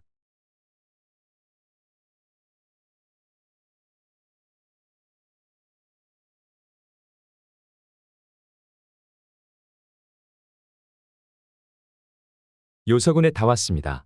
수많은 병사들이 움직여야 하고 황제라는 놈이 갈석산에 올라갔을까 하는 생각을 해봅니다. 절대적으로 황제는 갈석산 꼭대기에 올라가지 않았을 거라 생각이 듭니다. 평지를 달리다가 나오는 곳에서 바다를 바라보았을 거라 생각이 듭니다. 갈석산에 올라가지 않아도 되는 곳, 평지를 달리다가 나오는 곳, 옆에 갈석산이 있다고 보여지고 그곳에서 다시 아래로 내려가 출발을 하였다고 보여지는 부분입니다. 이곳이 지형적으로 설명이 가능한 곳입니다. 사서의 내용, 이곳에 지명이 존재하지는 않습니다. 명나라 그들이 조작을 하기 위해서 수많은 지명을 옮겼다고 보여집니다. 지금은 사라진 바다라서 아무도 이곳이 발해라고 말하지 못합니다. 갈석산에서 바다를 바라볼 수 있는 곳, 그리고 황제가 힘들게 갈석산에 올라가지 않아도 높은 곳에서 바다를 바라볼 수 있는 곳, 그곳은 그렇게 많이 존재하는 곳이 아닙니다. 신라와 당나라는 왜 협력해서 백제를 먼저 공격을 하였을까요? 화하족들과 붙어있는 백제, 그리고 신라와 붙어있는 백제, 고구려와 화하족들과는 북쪽의 한쪽 부분 많이 붙어 있어서 공략하기 힘든 부분이 많음. 그래서 수나라, 당나라가 단독으로 고구리를 공격하였을 때 실패를 하였다는 것입니다. 이 지도를 보시면 화하족들은 왼쪽, 그리고 신라는 오른쪽, 고구리는 북쪽, 화하족들과 우리는 말이 통하지 않았다고 합니다. 그리고 거란족이나 흉노족들과도 말이 통하지 않았다고 합니다. 사람들이 많이 왔다 갔다 해야 언어가 비슷하게 됩니다. 그럼 어느 정도는 말이 통한다고 볼 수 있습니다. 지형을 보시면 대응할령 산맥부터 시작하여 그 아래로 산서성이 높은 지대가 형성되고 각종 분지가 있어서 바다였을 가능성이 높은 지형입니다. 그래서 고구리, 신라, 백제는 말이 통했고 화하족들과는 통하지 않았습니다. 하지만 백제에서는 화하족들과 말이 통하는 사람이 많았다고 합니다. 백제에는 화하족들이 넘어가서 많이 살았다는 사서에 많이 나와 있습니다. 그럼 화하족들과 백제는 접해 있어야 합니다. 신라와 화하족들은 백제가 가로막고 있어서 백제를 통해서만이 가능했습니다. 신라가 화하족에게 사신을 보낼 때에도 백제의 사신을 통해서 같이 보냈다는 말이 자주 나옵니다. 화하족, 그들은 화하족들이 맞습니다. 황하가 흐르는 곳 안쪽에 있고 화산이 있는 곳 북쪽에 있으니 화하족들이 맞습니다. 이성계 조선시대 이전 고려시대에도 그들 화하족들은 저기에서 생활하던 산속 민족들입니다. 이성계가 반역을 꾀하여 대륙을 잃어버렸지만요. 대조영 발해국과 신라가 백제를 나누어 가졌다라는 사서의 내용이 있습니다. 산서성에 있는 백제를 발해가 가져갔다고 보입니다. 그리고 대동강 아래를 신라가 가져갔으니 백제를 발해와 신라가 나눠 가졌다라고 말을 할 수 있습니다. 백제에는 수많은 큰 섬들이 많이 있다고 합니다. 청나라 시절에 하남성 중남부와 산동성 서쪽 지역이 큰 바다에서 육지가 되었다고 보여집니다. 청나라 시절 이전에는 황하강이 하북성 북쪽으로 흐르다가 하북성에 수많은 모래를 가져와서 육지를 만들고 난 후 물길이 갈 곳이 없어서 하남성 아래의 바다로 흘러 들어간 듯합니다. 수백 년 후 하남성 그리고 산동성 서쪽은 육지가 되었다고 보여집니다. 아랍인 알이드리시가 신라를 그린 지도를 보면 섬으로만 표시해 놓은 것이 신라의 남부와 백제의 남부는 전부 바다였고 황하강의 힘으로 현재는 육지가 되어 역사의 흔적을 찾기 힘들게 만들어 놓은 듯합니다. 그들은 스스로 화하족들이라고 말을 한 듯합니다. 우리는 이족, 그리고 형주와 회수, 양자강에는 묘족들이 살았다고 합니다. 물론 아주 오래전의 이야기입니다. 춘추시대 칠웅의 패자 제나라 황공이 소금을 가지고 장난을 치려 하고 있습니다. 관자의 말을 들어보면 여는 요동에 끓인 소금이 있다고 합니다. 제수를 끓여 소금을 만들면 3만종의 소금을 축적하게 된다고 합니다. 북해의 백성이 피고용인을 모아 소금을 끓이지 못하도록 하라고 말을 합니다. 그렇게 한다면 소금의 값이 반드시 40배가 오른다고 합니다. 군주께서는 40배가 오른 가격의 소금으로 황하와 제수를 통하여 남쪽의 양나라, 조나라, 송나라, 위나라, 복양에 물자를 보내십시오.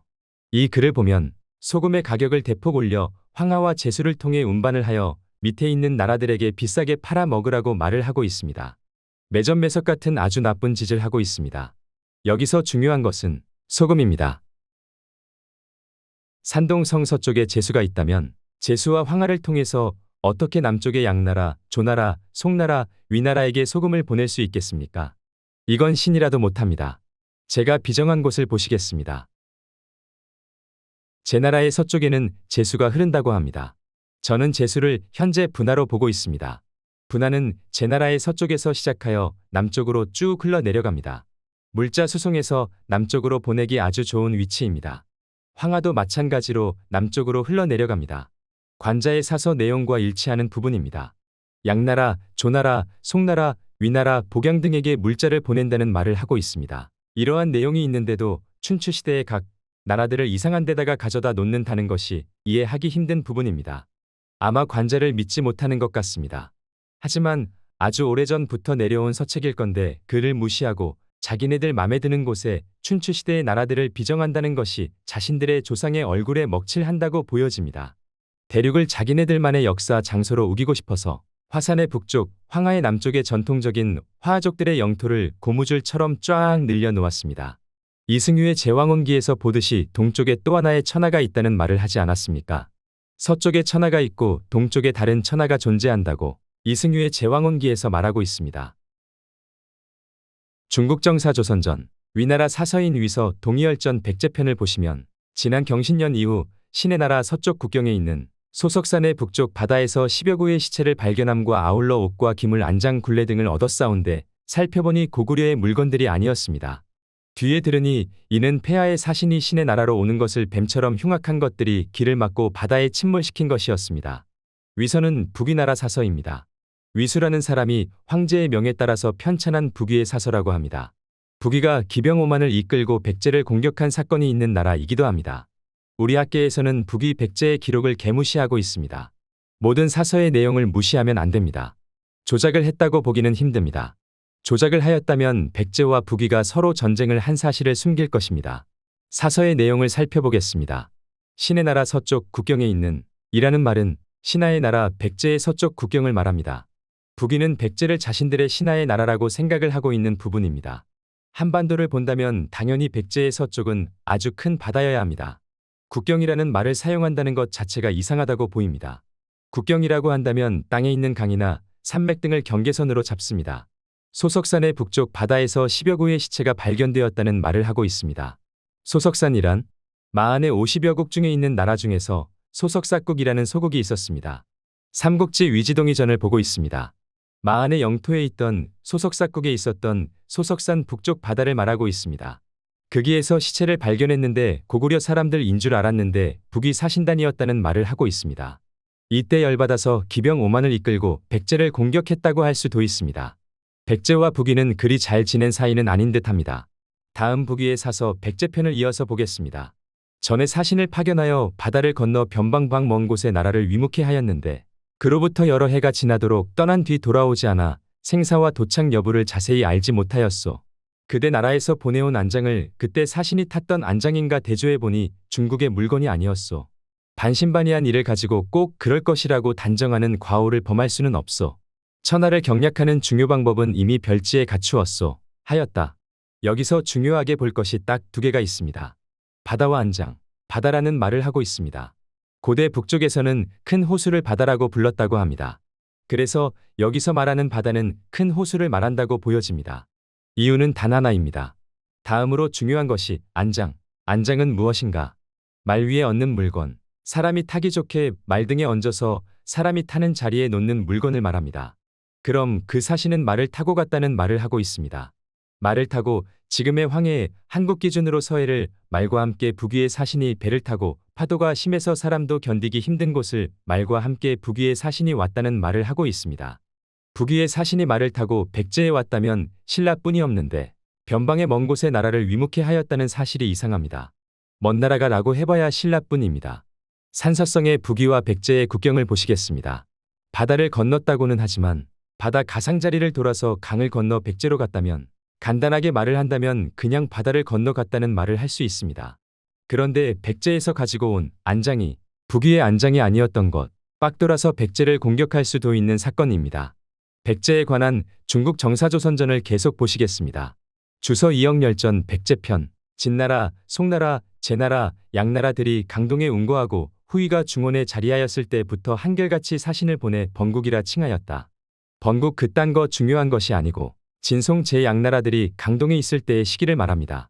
학계에서는 강남이라고 해석을 합니다. 원본을 보시면 강동이 아닙니다. 강좌입니다. 강이 왼쪽, 후위가 북위인데 북위가 중원에 있을 때 강좌에서는 동진, 송, 제, 양나라 순서대로 나라가 망하고 생기고 했습니다.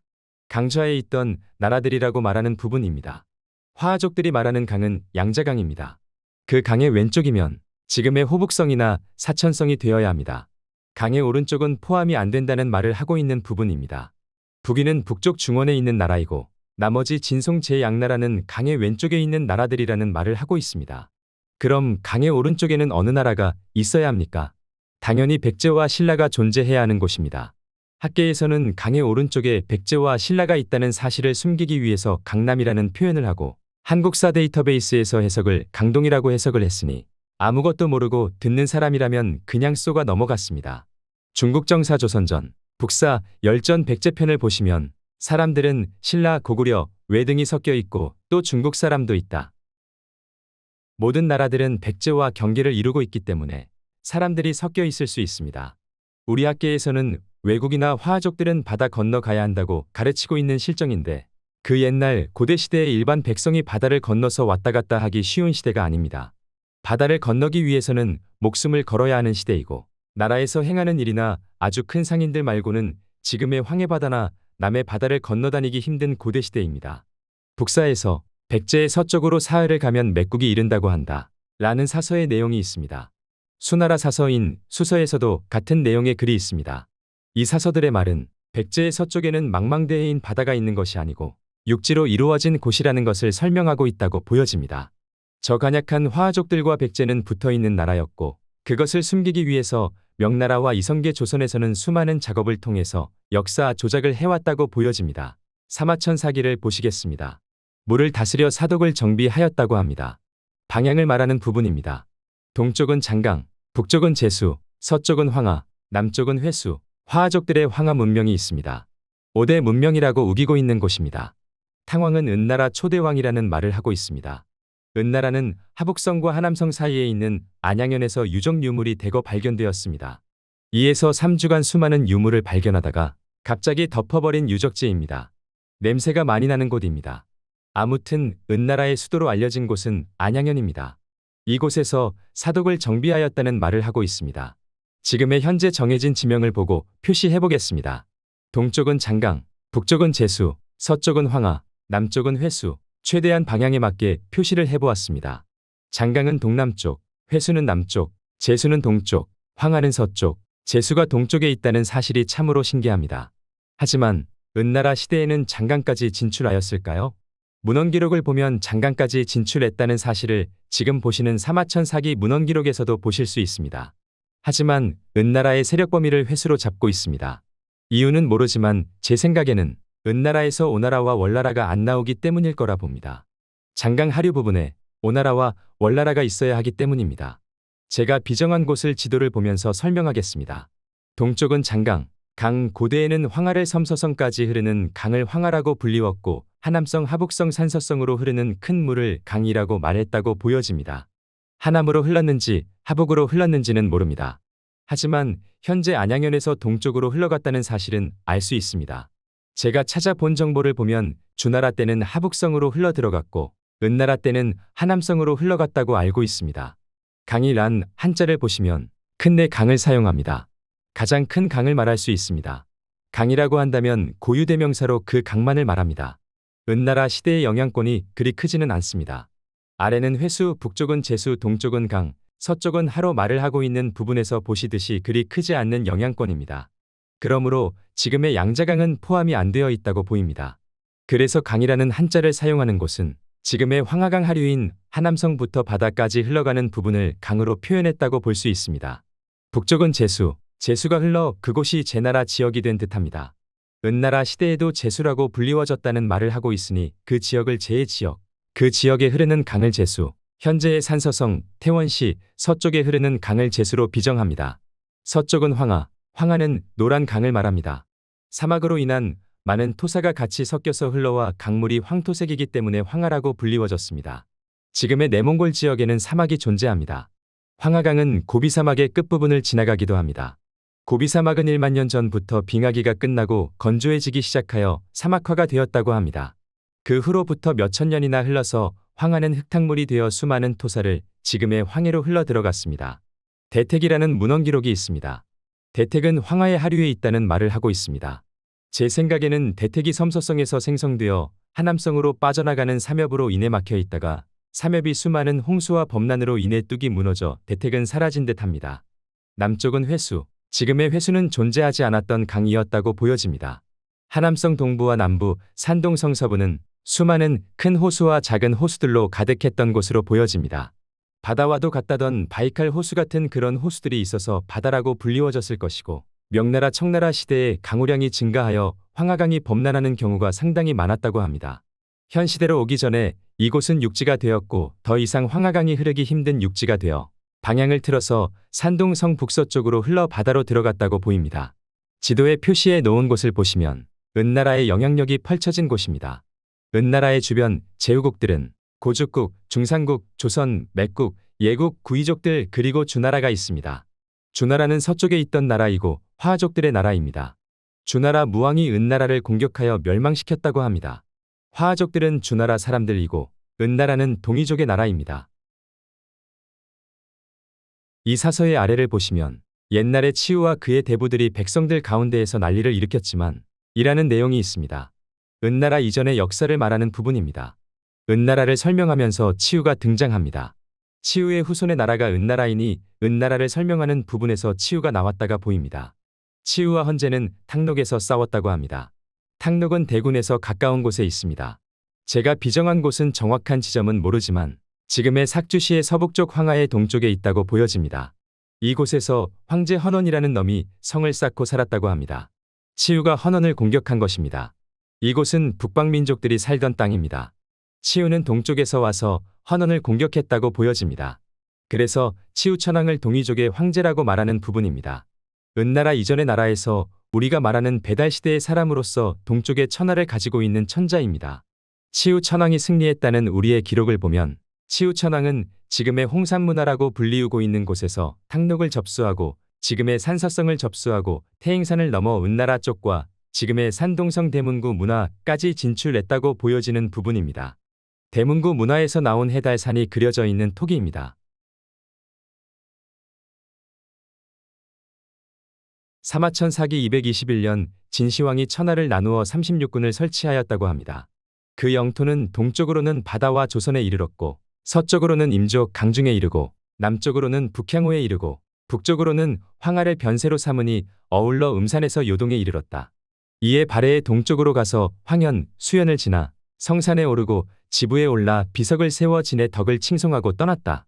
끝나자 제인 서불 등이 상서하여 말하기를 바다 가운데 삼신산이 있는데 그 이름은 각각 복내 빙장, 영주산, 이라하고 신선이 거주합니다. 여기서 중요한 것은 발해의 동쪽이라는 말입니다. 발해의 동쪽으로 가면 황현과 수연이 나오는데 복내에 있는 현이라고 지폐 지리지에 나와 있다고 합니다. 황현고성에서 동남쪽으로 25리를 가면 레주라고 말을 합니다. 현재 이곳 아래에는 환산이 있습니다. 지금의 북악이라고 말을 하고 있는 그 환산입니다. 황현 남쪽으로 130리를 가면 모평현성이 있고 모평현성이 수연이라고 합니다. 수연에는 지부산이 있다고 합니다. 수연에서 남서 180리에 내주 문등현이 있는데 문등현에서 서북 190리에 성산이 있다고 합니다. 각주에서 말하는 부분이라 믿거나 말거나입니다. 괄지지, 정의, 지폐 등의 각주에서 말하고 있습니다. 이 지역들이 레주라는 말을 하고 있습니다. 레주는 옛날에 레이가 살던 곳일 가능성이 높습니다. 복례하면 레이입니다. 백제는 레이다라는 말이 있습니다. 양직 공도에 나와 있는 백제에 관한 이야기를 써놓았습니다. 백제는 레이다 라고 말입니다. 이곳의 모든 지명이 산동 반도로 이동된 듯합니다. 대조영의 발해국이 황해를 건너 산동성에 있는 등주를 공격하기 힘듭니다. 대조영의 발해국은 당나라의 등주를 공격하기 위해서 이곳을 공격하였고 백제의 땅이었던 곳을 발해국이 차지하였다고 보입니다. 발해와 신라가 백제를 나누어 가졌다 라는 말이 성립되는 과정입니다. 백제는 레이의 땅에서 일어났고 그곳은 아래에는 춘추시대 제나라가 존재했던 곳입니다. 레이의 동쪽으로 조이가 존재했을 가능성을 생각해봅니다. 고려의 해주, 안서대도 오브 해주를 살펴보겠습니다. 삼국시대에서부터 시작을 하여 고려시대, 조선시대에 이르기까지 사용하였던 참역이 있습니다.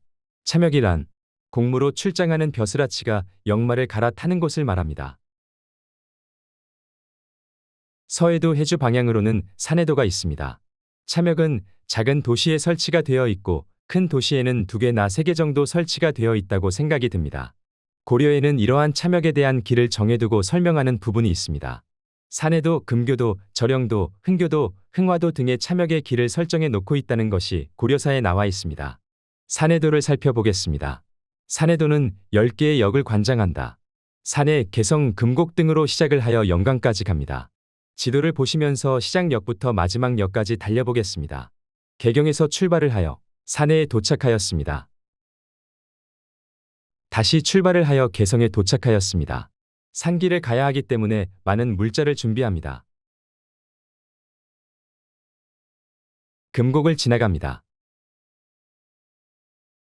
배주에 도착하였습니다.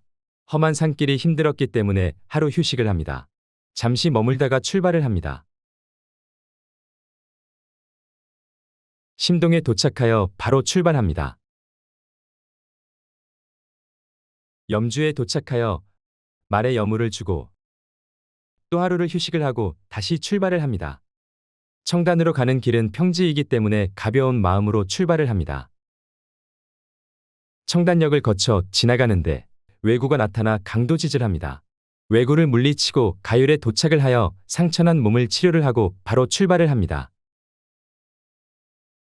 망정에 도착하여 잠시 휴식을 하고 다시 출발을 합니다. 금강을 지나갑니다. 양계에 머물러서 국밥 한 그릇 합니다. 막걸리 또한 같이 곁들여 마셔봅니다. 안서대도 오브 해주에 도착을 합니다. 하루 밥 먹고 체력을 회복하여 다시 출발을 합니다. 유안에 도착하여 물만 마시고 출발을 합니다. 그리고 청송에 들려 잠시 휴식을 청합니다. 좌구에 도착을 합니다. 좌구에서 마지막 역인 영강으로 출발을 합니다. 영강에 도착을 합니다. 영강에 도착을 하여 이곳에 대한 이야기를 들어봅니다. 이곳은 웅진현에 속한 영강현이라는 마을이라고 합니다. 고려의 서쪽 끝에 있고 서쪽으로 넘어가면 옛날에 고죽고성이 있었고 그 곳과 이곳은 아주 오래전에 고죽국이 있었다고 말을 합니다. 수양산이 있고 고산도 있고 수미산, 우이산이 있다는 말을 하면서 아주 자랑스럽게 말을 합니다. 서쪽으로 쭉 가면 바다가 있는데 그곳을 넘어가면 우리와 말이 통하지 않는 사람들이 살고 있다고 합니다. 남쪽으로 내려가면 대령이 있는데 그곳을 넘어가면 명주에 도착하고 그곳에는 오대산이 있어 불법을 공부하는 사람들이 많이 간다는 말을 들었다고 합니다. 안서대도 오브 해주에 대한 고려사 연역을 보시겠습니다. 안서대도 오브 해주는 본래 고구려의 내미울이었다고 합니다. 지성이라고도 하고 장지라고도 한다. 지성이란 무슨 뜻인가? 연못, 도는 해자 성 밖을 둘러싼 물을 말합니다. 해자가 있다는 말을 하고 있습니다. 현재 우려내는 해자를 가진 성이 존재합니다.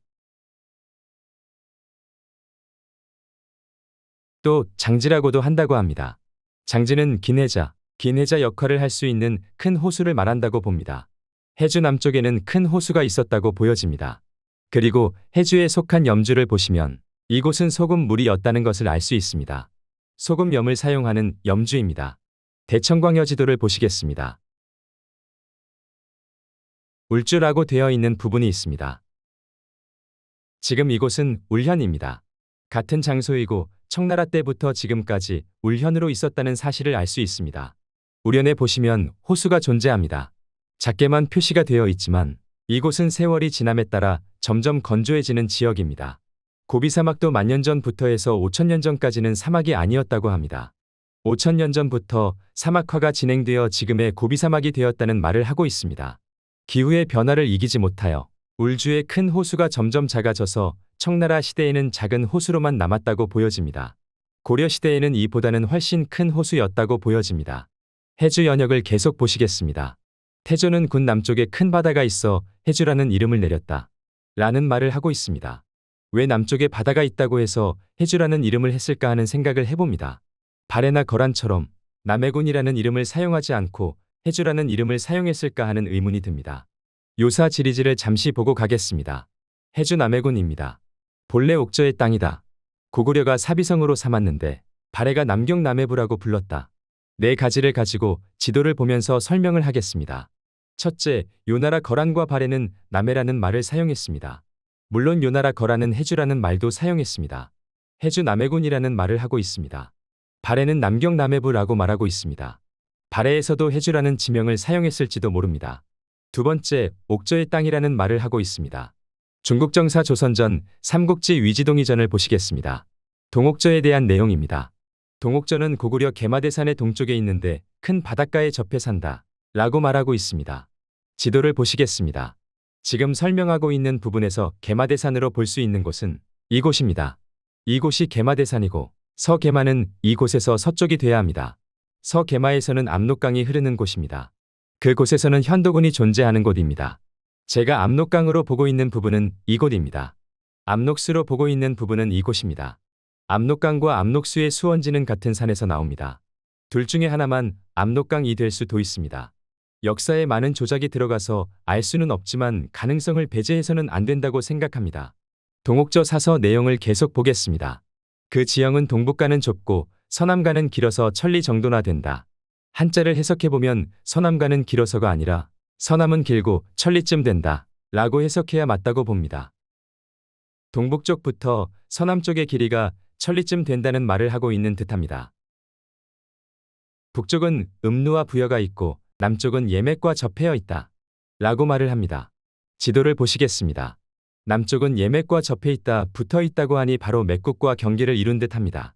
북쪽으로는 음루와 부여가 있는데 접해 있다라는 말을 안 하는 것으로 봐서는 접해 있지 않는 듯 하지만 가까운 곳에 위치해 있다 라고 보여집니다. 이곳이 바로 동옥저라고 생각됩니다. 발해의 남경 남해부가 되는 곳입니다. 세 번째, 고구려가 사비성으로 삼았다고 합니다. 645년 당나라가 고구려를 공격할 때 장양이라는 당나라 장군이 고구려의 사비성을 공격을 합니다. 사설을 보시겠습니다. 해석문이 없습니다. 해당 한자만을 보시겠습니다. 간단한 것이니 파파고로 해석을 부탁해보았습니다. 동네에서 바다를 건너 사비성을 습격하여 파괴하다 라고 합니다. 동네에서 바다를 건너면 어디겠습니까? 발해를 건넌다고 볼 수 있습니다. 학계에서도 발해를 건너서 사비성으로 간다고 말을 하고 있습니다. 그런데 전 대동 분지를 발해로 설정하였습니다. 발해를 건너서 사비성을 공격하였다는 곳은 이곳이 되어야 한다고 보여집니다. 그곳은 옥저의 땅이 되어야 하고 발해의 남경 남해부가 있던 곳이라고 생각이 됩니다. 그럼 고려의 해주는 요나라의 해주 남해군, 발해의 남경 남해부, 고구려의 사비성, 그 전에는 동옥저의 땅이었다고 사서들의 내용은 그리 설명을 하고 있습니다. 고려사 해주 연역을 계속 보시겠습니다. 아래쪽에 벼로는 대령, 서해이다. 다른 이름으로는 대령이라는 말, 큰 대와 편안할 령을 사용하고 있는 대령입니다. 명주도에는 대령이 있다고 합니다. 그런데 명주도에는 큰 대와 고개 령을 사용하고 있는 대령입니다. 발음은 같으나 뜻은 다릅니다. 이성계 조선에서 살포시 대령의 한자를 바꿔서 기재했을 가능성을 생각해봅니다. 지도를 보시겠습니다. 해주의 남쪽에 명주가 있어야 하고 그 명주로 넘어가기 위해서는 큰 고개를 넘어가야 합니다. 고려사 명주 연역을 보시겠습니다. 명주는 본래 예국이라는 말을 하고 있습니다. 이곳이 예국이었다는 말을 하는 것으로 봐서 삼국지 위지동의전에서 보였던 옥저의 남쪽에는 예맥이 있다고 말하는 부분하고 일치합니다. 다시 고려사 명주 연역을 보시겠습니다. 맨 아래쪽을 보시면 오대산이 있다. 대령이 있다고 합니다. 명주에 오대산이 있다고 나와 있습니다. 그리고 대령이라는 말이 있습니다. 이 대령의 한자는 큰 대와 고개령입니다. 해주의 대령과 명주의 대령은 같다고 생각이 됩니다. 한수의 발원지인 명주입니다. 오대산에서 한수가 발원하여 흘러 바다로 들어갑니다. 고려사 해주 연역을 계속 보시겠습니다. 고죽이라고 부른다. 수양산이 있다. 고죽이라는 곳은 은나라 시대에 존재했던 고죽국을 말하는 부분입니다. 수양산은 고죽국의 왕자들인 백이와 숙제가 수양산에 올라가서 고사리를 캐먹었다는 이야기가 있는 곳입니다. 왜 고죽국이 고려의 해주에 있어야 하는 이유가 무엇일까요? 이곳이 은나라 시대의 고죽국이었기 때문이 아니겠습니까? 지도를 보시겠습니다. 이곳 해주에서 서쪽으로 발해를 건너가면 요서군이 있습니다. 요서군에 고죽국이 있다는 사서의 기록은 많이 있습니다. 그래서 한나라 시대 요서군에 고죽국이 있다라고만 알고 있습니다. 하지만 저는 고려의 해주에도 고죽국이 있다고 생각합니다. 고죽국이라는 나라는 작은 나라가 아니다라는 생각을 해봅니다. 요서군의 남부에서부터 발해를 지나 고려의 해주까지 뻗은 큰 나라였다고 생각됩니다. 서쪽으로는 요서군에 걸쳐 있고 북쪽으로는 개마대산의 남쪽으로 고죽국이 있고 동쪽으로는 고려의 해주 남쪽 바다를 포함한다고 보여집니다. 남쪽으로는 지금의 형산산맥을 넘어가지 못했다고 보여집니다. 이렇게 보면 고죽국은 해주에도 있었고 한나라 요서군에도 있었다고 볼 수 있습니다. 한나라 요서군 한쪽 모퉁이에서 있었던 작은 나라였다고 볼 수는 없습니다. 춘추시대 제나라 제상 환공이 있습니다. 환공의 기록을 보시면 제나라 북쪽에 고죽국이 있었다고 말을 하는 부분이 있습니다. 자꾸 북쪽 고죽국을 공격을 합니다. 사서의 내용을 간단히 보겠습니다. 환공이 북쪽으로 고죽을 정벌하고 바이의 계곡에서 북쪽에 고죽이 있다는 말을 하고 있습니다. 다음 기사를 보시겠습니다. 환공이 말하기를 두 번째 줄에 보시면 북쪽으로는 고죽, 산융, 예맥에 이르렀으며 제나라 북쪽에는 고죽만이 있는 것이 아니라 산융과 예맥도 같이 있다는 말을 하고 있습니다. 지도를 보시겠습니다. 제나라는 지금의 흔주시를 기점으로 해서 서쪽으로는 제수가 있고 북쪽으로는 바다가 있다고 합니다. 오대산이 있는 부분에 제나라가 존재했습니다. 제나라에서 북쪽으로 고죽국이 있고 예맥도 있다고 합니다. 동옥저 남쪽에는 예맥이 있다는 사서의 내용을 봐서 고려의 해주 남쪽에는 예맥이 존재했습니다. 고려의 교주도는 맥국, 명주도는 예국이었다는 기록이 있습니다. 산융은 동호입니다. 확실치는 않지만 산융은 동호이고 숙신이고 발조선입니다. 나중에 많은 자료가 모이면 영상으로 뵙겠습니다. 지금 현재 북경에서 서쪽으로 가면 청수하라고 있습니다. 이곳에 동호림촌이 존재합니다. 이곳에서 선사시대의 유적지가 발견되었는데 동호 사람들이 살았던 곳이라고 말합니다. 1만 년 전 유적지라고 말을 하는데 그 후부터 꾸준히 살던 사람들이 동호인일 수 있습니다. 자, 처음부터 다시 지도를 보면서 설명하겠습니다. 고려의 해주는 요나라가 잠시 차지할 때 해주 남해군이었고 발해 시대에는 남경 남해부였습니다. 고구려 시대에는 사비성이 있었던 자리이고 고조선 시대에는 동옥저의 영토였다고 사서의 내용이 이를 증명합니다. 춘추 시대에는 고죽국이, 은나라 시대에도 고죽국이 있던 자리입니다. 교주도에 있던 사람들은 맥국이, 배주에 있던 사람들은 산융, 동호인들이, 서경인, 평양에는 단군의 나라가 있었습니다. 이번 영상은 서해도 해주에 대한 내용입니다. 거란의 해주, 발해의 해주, 고려의 해주, 같은 지명을 사용하는 데 나라들이 다르다는 이유로 다른 지역이라고 생각하면 안 된다고 봅니다. 해주라는 지명은 그곳에 있어야 하고 그곳은 해주라는 지명을 사용해야만 하는 이유가 있기 때문에 그곳이 해주여야만 한다고 보여집니다. 다음 영상은 서해도에 있어야 하는 단군의 도읍지에 대해서 알아보고 서해도, 평주, 동주, 황주 등에 대해서도 알아보겠습니다. 오늘도 찬란한 역사를 찾아 달려봅시다. 풍주, 황주, 평주, 이곳은 어디였을까요?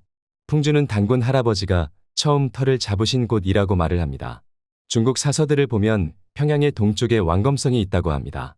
고려사를 보시겠습니다. 풍주에 속한 군현은 안악군, 유주, 은율현, 청송현, 가화현, 영령현이 있습니다. 여기서 유주를 보시겠습니다. 유주는 본래 고구려의 걸구였다. 고려 초에 지금 이름으로 고쳤다.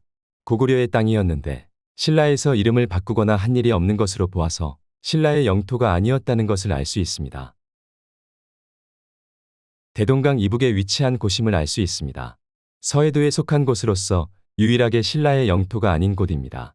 한반도를 보시겠습니다. 우리 학계에서는 한반도 황해도를 서해도로 비정을 하고 있습니다. 황주의 위치는 현재 황주군으로 보고 있고 그 서쪽으로는 안악군, 을유릅, 신천읍 등이 풍주에 속한 곳으로 보고 있습니다. 그 남쪽으로는 해주에 속한 안서대 도호부가 있고 동쪽으로는 평주로 비정을 합니다. 그 남쪽이 개경으로 비정을 하고 있는 실정입니다. 곡주는 평산군의 북쪽을 보고 있는 듯합니다. 황해도가 고려의 서해도라고 한다면 풍주는 신라에 속한 곳이 아니었고 그 동북쪽에 있는 황주는 신라에 속한 영토입니다. 해주 또한 신라에 속한 곳이고 평주와 곡주도 마찬가지로 신라에 속한 영토였습니다. 우리는 대동강 이남을 신라의 영토로 배우고 있었습니다. 하지만 풍주에 대한 이야기는 들은 적이 없는 것 같습니다. 풍주는 고조선 단인 단웅, 단군이 터를 잡아 나라를 세운 곳이었고 고구려가 그 위치를 차지하였습니다. 그 후 대조영의 발해가 있었고 바로 왕건의 고려에서 이를 차지하였습니다. 이러한 이유를 보면 황해도에 풍주를 비정한다는 것은 말이 안 됩니다. 한반도에는 절대 있을 수 없는 곳입니다. 풍주가 이곳이라면 고려 거란 전쟁을 피해가기 힘들고 고려 몽골 전쟁에서도 피해가기 힘든 곳입니다. 고려사의 전쟁에 관한 이야기가 한 줄도 안 나온다는 것은 이해하기 힘든 위치 비정입니다. 제가 비정하는 곳을 보시겠습니다. 장자커out이 동남쪽에 선화구가 있습니다. 선화구에는 황성이라는 지명이 존재합니다.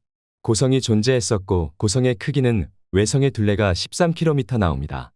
개경의 연역을 보시면 또한 황성은 2600칸이고 문이 20개인데 등으로 시작하여 성의 둘레는 1660보라고 나옵니다. 1660보면 1600 곱하기 1.1을 하면 12.792km 나옵니다. 이 정도면 같다고 보입니다. 황성이 있어야 하는 곳은 서경입니다. 고구려의 평양성입니다. 성의 크기 그리고 희미하게 남아있는 황성로라는 지명. 이곳에는 어떠한 나라의 도읍을 한 곳이 아닙니다. 단 하나 고조선의 평양 그리고 고구려의 평양 고려의 서경입니다. 신라에서는 평양을 차지하지 못하였습니다. 당나라가 넘겨주지를 않았습니다. 그래서 신라는 평양 아래까지만을 신라의 영토로 하여 지내왔습니다. 그 후 대조영의 발해가 평양을 차지하였고 당나라와 전투를 하면서 해동성국이라는 말을 들었습니다. 해동에 대한 이야기는 추후에 설명하겠습니다. 제가 비정하는 서경을 설명하였습니다. 서경의 동쪽에는 아사달이라는 왕엄성이 있어야 합니다. 지도에 표시한 곳에 강이 하나가 흐릅니다.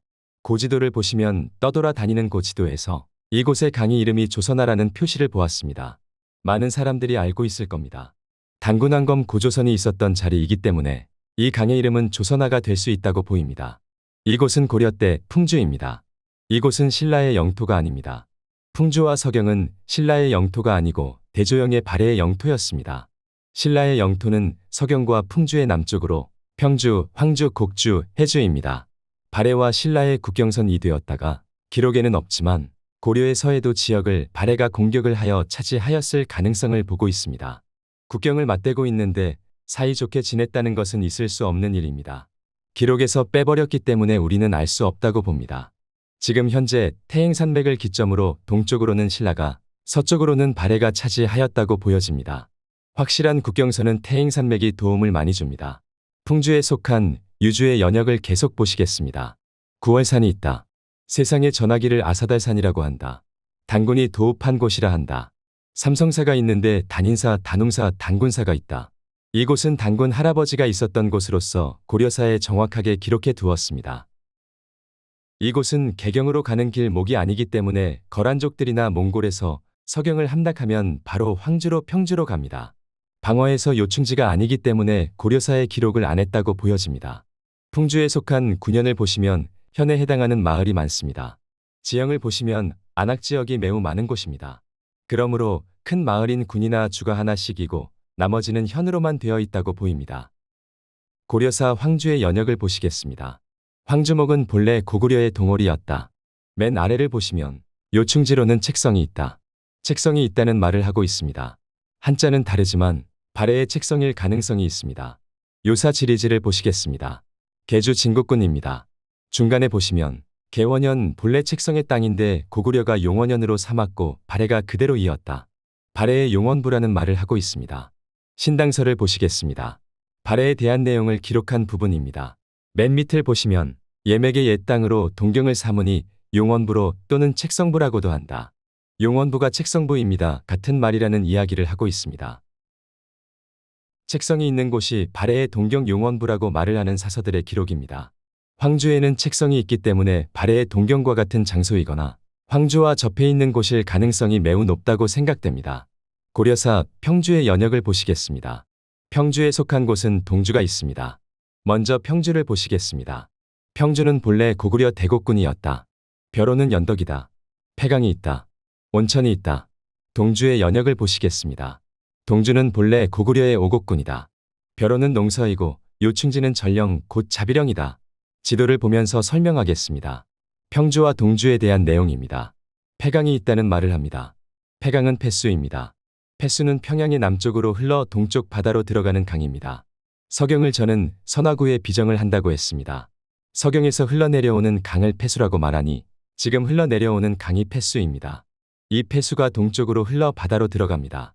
평주의 남쪽에는 폐수가 흘러간다는 말을 하고 있습니다. 그래서 평주에는 폐수가 있다라는 기록을 한 듯합니다. 평주에는 온천이 있다고 합니다. 왕이 평주의 온천을 많이 다닙니다. 개경과 그리 멀지 않기 때문에 평주의 온천을 간다고 생각을 합니다. 그리고 평주의 온천이 좋기 때문이기도 합니다. 고려의 황제가 평주 온천을 가기 시작한 시기는 1081년에 평주 온천을 한번 갔다가 1285년부터 기사에 기록이 있습니다. 200년간 무슨 일이 있었을까요?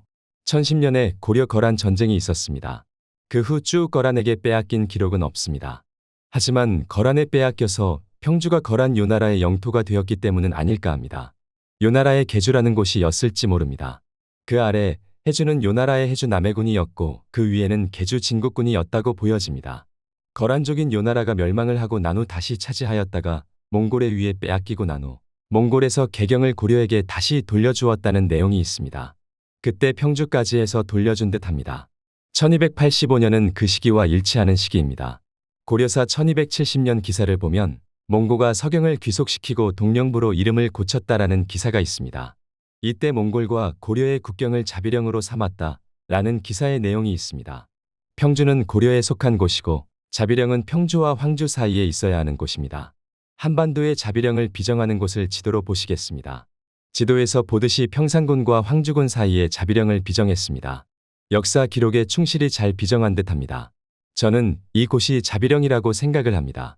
그래야 고려의 황제가 평주 온천으로 온천욕을 하러 올 수 있기 때문입니다. 평주의 폐수와 온천, 동주의 자비령에 대해 설명을 하였습니다. 동주의 벼로인 농서에 대해서 설명을 하겠습니다. 농서의 한자를 보시면 고개 이름 농의 한자를 사용합니다. 서는 서쪽이라는 한자입니다. 고개의 서쪽이라는 말을 하는 한자어 농서입니다. 개경과 평주의 사이에 있는 큰 고개길을 농으로 하고 그의 서쪽을 말하는 곳, 농서, 다른 이름으로는 동주입니다. 사서에 나와 있는 내용으로 보고 지도와 지형으로 보면서 해석을 하였습니다. 전쟁사를 보더라도 제가 지정한 곳이 거의 일치한다고 보여집니다. 거란과 몽골의 침투를 많이 합니다. 그곳은 한상 북계로 시작하여 서해도를 거쳐 개경으로 들어갑니다. 고려의 황제는 개경이 함락되기 전에 남쪽으로 피난을 가서 도착하는 곳이 광주입니다. 그리고 나주까지도 갑니다. 요나라 사서, 금나라 사서, 중국 사서들이 한반도에 비정을 하면 맞지 않는다고 그 사서들을 다 부정을 하고 있다는 현실이 매우 참 아쉽습니다. 모든 사서들의 기록들이 전부 틀리고 내가 원하는 것만 정답이라고 생각한다는 것은 내 안의 세상에서 내 안의 역사를 새롭게 창조해내는 것과 같습니다. 오래된 기록이라고 오랑캐의 기록이라고 믿지 않고 이성계 조선에서 조작한 기록만을 믿으면서 한반도만이 우리 조상의 땅이었다라고만 우겨대는 이상한 집단들이 있으니 슬픈 현실입니다. 우리의 한반도가 과거 삼국시대, 고려시대 때에는 아니었다라고는 볼 수 없습니다. 우리가 살고 있는 지금의 한반도의 이 영토는 단군 할아버지의 영향력에 있던 곳이고 고구려의 영토였고 신라가 접수하였다가 고려에게 넘어갔던 시기에 신라의 귀족인 김씨와 박씨 등이 많은 귀족들이 한반도로 넘어와 지금 이 땅인 한반도에는 상당히 많은 김씨와 박씨 그리고 이씨가 많이 살고 있는 이유라고 생각이 됩니다. 일선에서 물러나고 향한 곳은 고려의 영토 안에 있는 한반도로 이주를 했다고 보여집니다. 지금까지 시청해 주셔서 감사합니다. 찬란한 우리의 역사를 찾아 달려봅시다. 감사합니다.